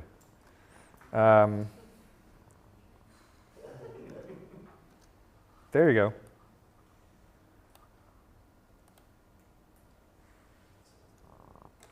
So now I've labeled it by party. Anyone here know anything about British politics? All right, so would you like to hazard a guess at what we're seeing here? So the red and blue are the two main parties. The red is the one that's currently, I don't know what the time period for this data is. Last 100 votes, so a couple years. Okay, so the red one, the Conservative, who are Mm-hmm. in a coalition, but they're basically in power at the moment They're in a coalition with who? with the Liberal Democrats. And what color are the Liberal Democrats? Pinkish, Aha, so, sitting roughly in the same zone. right, so in fact the two coalition parties are voting mostly together. Yeah, okay, what else do we have? So the other one is Labour. Mm-hmm. Labour is blue. On the other side. Yeah. They're both, all of those three parties have generally got a whip that leads the voting. I'm not sure about the Lords. Mm-hmm. There's somebody that guides the voting windows for those parties, so it's not surprising that they all tend to vote similarly to each other. Yep. In terms of the outliers, I guess Green is the one that seems to be spread out the most. Green are the crossbenchers. Crossbenchers, no whip. They are all over the place. So that kind of shows the power of the whip, really. Mm-hmm. And the coalition. The coalition is actually a coalition in terms of voting record. What's this black stuff? Oh, it doesn't really have their full name. BP is bishops.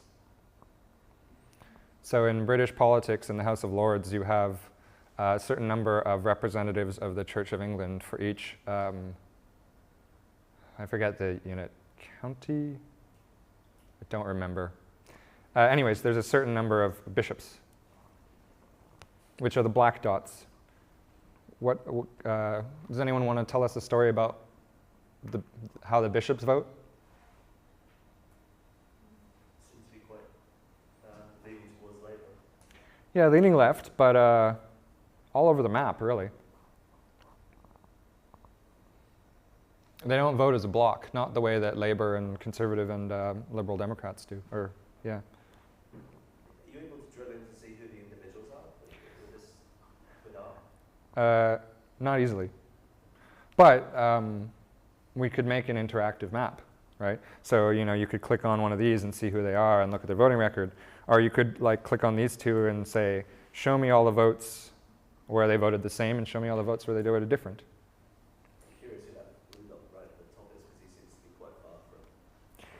Yeah, it's interesting, right? So the left-right axis kind of seems like it's the left-right political axis.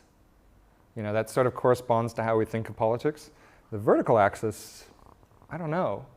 I think we would have to look at the people and their individual votes to try to understand what's happening here. Because it is telling us that this person votes kind of differently than this person.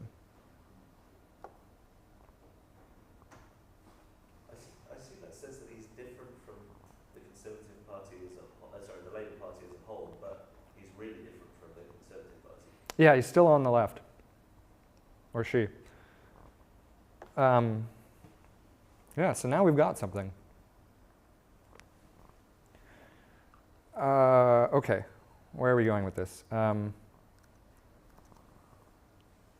else have we got? Oh yeah, so I want to talk about all of the editorial choices that we have made in producing that image. So let's talk about that. What are the fundamentally journalistic editorial choices that went into the process that we just went through?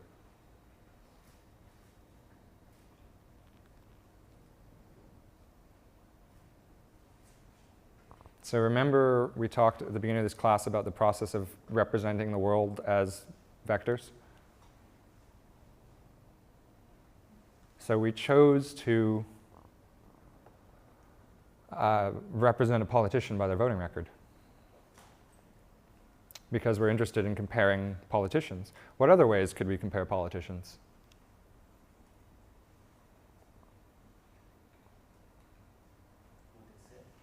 What they say. Yeah, we could get the text of their speeches. Okay. How else? Their business interests. Business interests. Good one. How else? You could do attendance and expenses. Expenses. Yeah. And attendance. Good. How else? Personal connections. Personal connections. How else?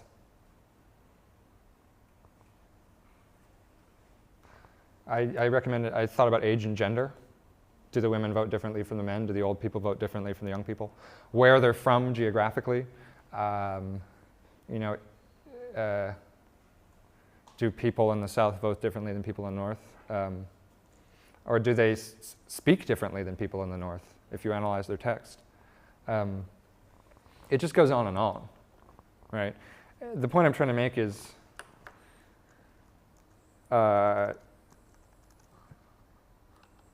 this is the data we had.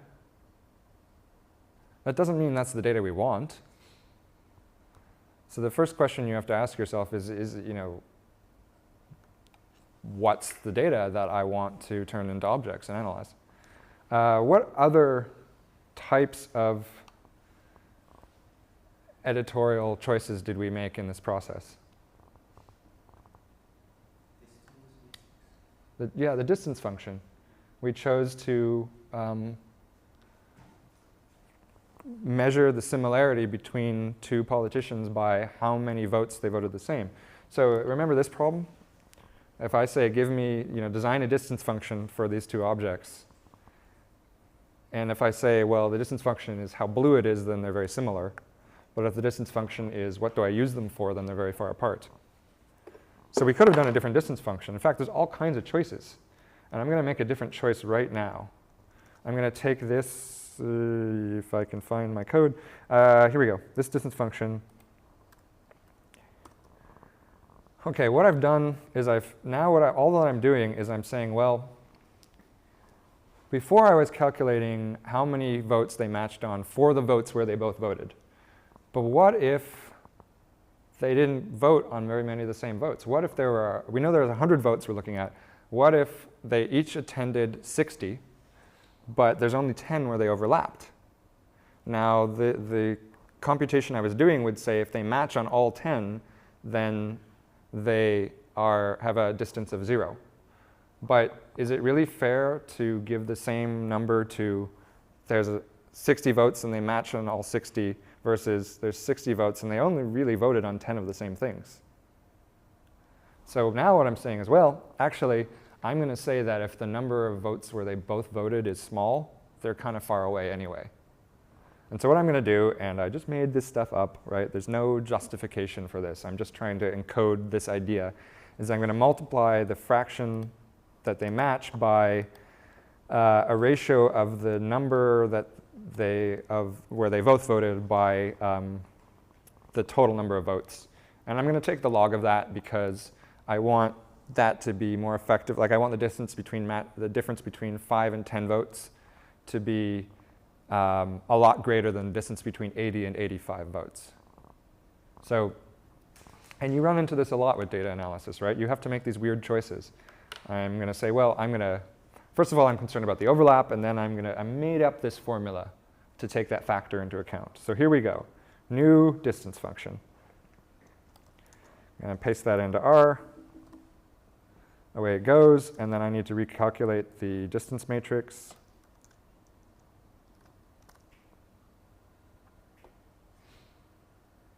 And away it goes, and then I'm going to plot that again. Okay, original, new distance function.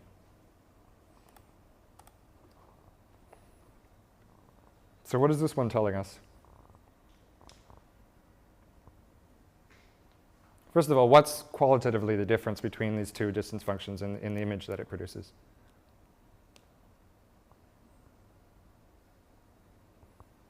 What's different? From here to here.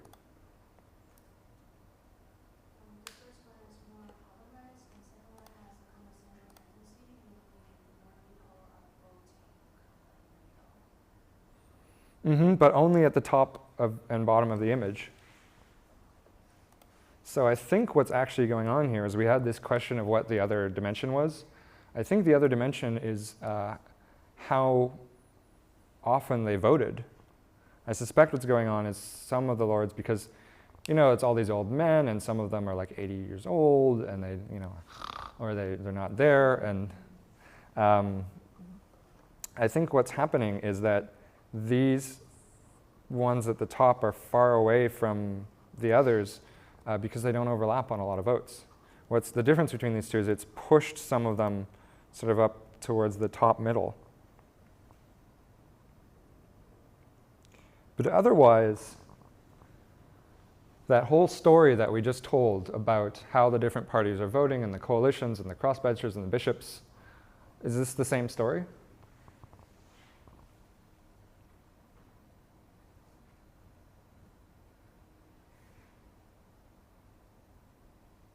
Would you still say that the Liberal Democrats and the Conservatives, so the pink and the red, are voting together? You can tell another story. It tells the same story plus more. Plus? Plus more. You can find out more from it. I mean, I think I still see the same basic structure, right? Labor's on one side, Conservative and Liberal Democrats on the other. Bishops are leftish, but kind of all over. Crossbenchers are all over. So I think it's more or less the same. I think maybe there's another story there about people not showing up to vote. The point that I'm trying to get across is that there's all of these choices that you make in doing this type of analysis, right? This isn't objective. This isn't. There isn't a single right answer that you can prove is correct. Like all journalism, you have to make choices about how you understand your subject. However, what we did find is that we changed one of the choices and got the same story, more or less. There's a word for that. The word is robustness. So if you're doing this type of analysis and you make different choices and you're getting the same story, that's a really good sign, because that means that your story doesn't depend on arbitrary choices. So this isn't really a science. This is not like statistical testing or something where you get like a yes/no answer. This is more about, if I change the way that I digitize my objects, if I change the way that I calculate the distances, if I change the features that I look at, if I change the information that I bring in, the context that I bring in, do I still see the same thing?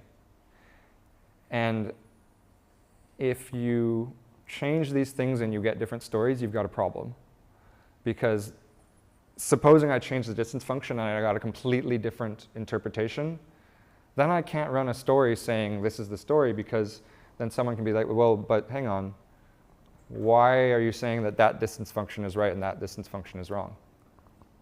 And then you have to make an argument about why one is better. And should the distance function include the overlap on votes? Is log of the ratio of the overlap the right function? Maybe I shouldn't take the log. Maybe I should take the square root. Most of these questions there's no answer to.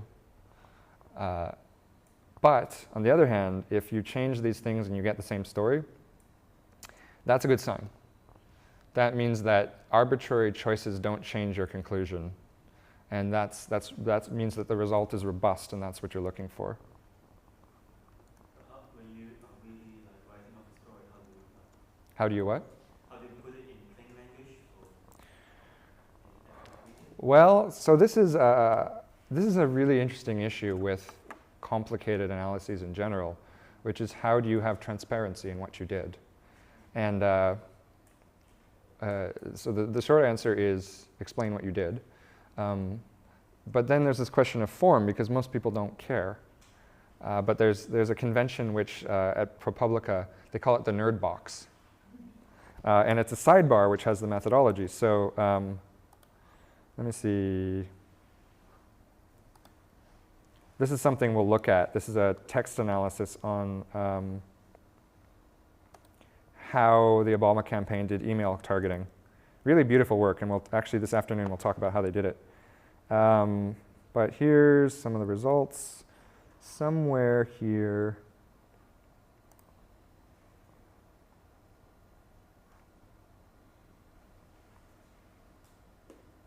Okay, I can't find it today. But they have one story which is just methodology. So you include a source code? In many cases, yes. In fact, the motto, there's a very good data journalism team at the Chicago Tribune.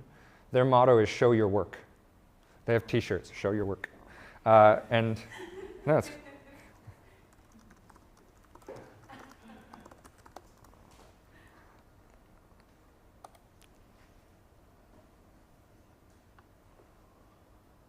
there you go. There's no t-shirt here. Okay, come on. T.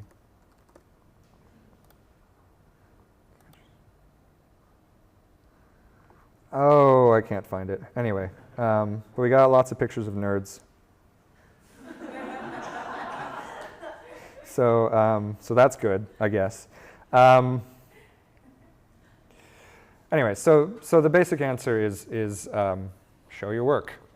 But it is a problem, because as the algorithms become more complicated, explaining to the audience what you did and why you did it becomes more challenging. And so it's a communication problem. But my argument is, and in the age of digital, there's no reason not to include it, right? Because it doesn't cost more money to have another web page.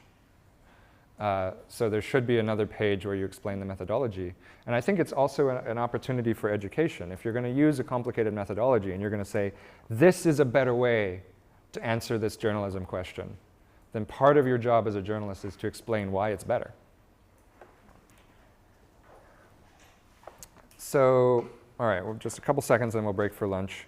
I want to show you something. This is on the idea of categories in general. We talked about what a category is. It's a concept, and it's when you put similar things together. So one categorization system is a library categorization system. Here is a piece of the classic communist, Russian communist, that is. So Moscow Central Library categorization system. And category A, the first category, is Marxism and Leninism, and you've got, classic works, life of them, philosophy. The first category is Marxism and Leninism. Here's the Dewey Decimal System, which is a very widely used library system. Section 200, religion. So remember, this was invented by some Americans in the 19th century. Probably, I'm assuming, white Christian Americans. Right? I don't see, check it out. 220 through 280 is Christian, and then 290 is other religions. Right? So a categorization system is a view of the world, right? Categories don't exist out there. They exist in here. And so to the extent that categories are not natural objects, they are subjective, and they are a choice you have to make, like any other editorial choice when you do your journalism. So that's the end of the slide deck for the first lecture. We've got an hour lunch. Please come and talk to me if you like, and I will speak with my mouth full. And I'll see you all back here at 2, where we're going to do text analysis. Thank you.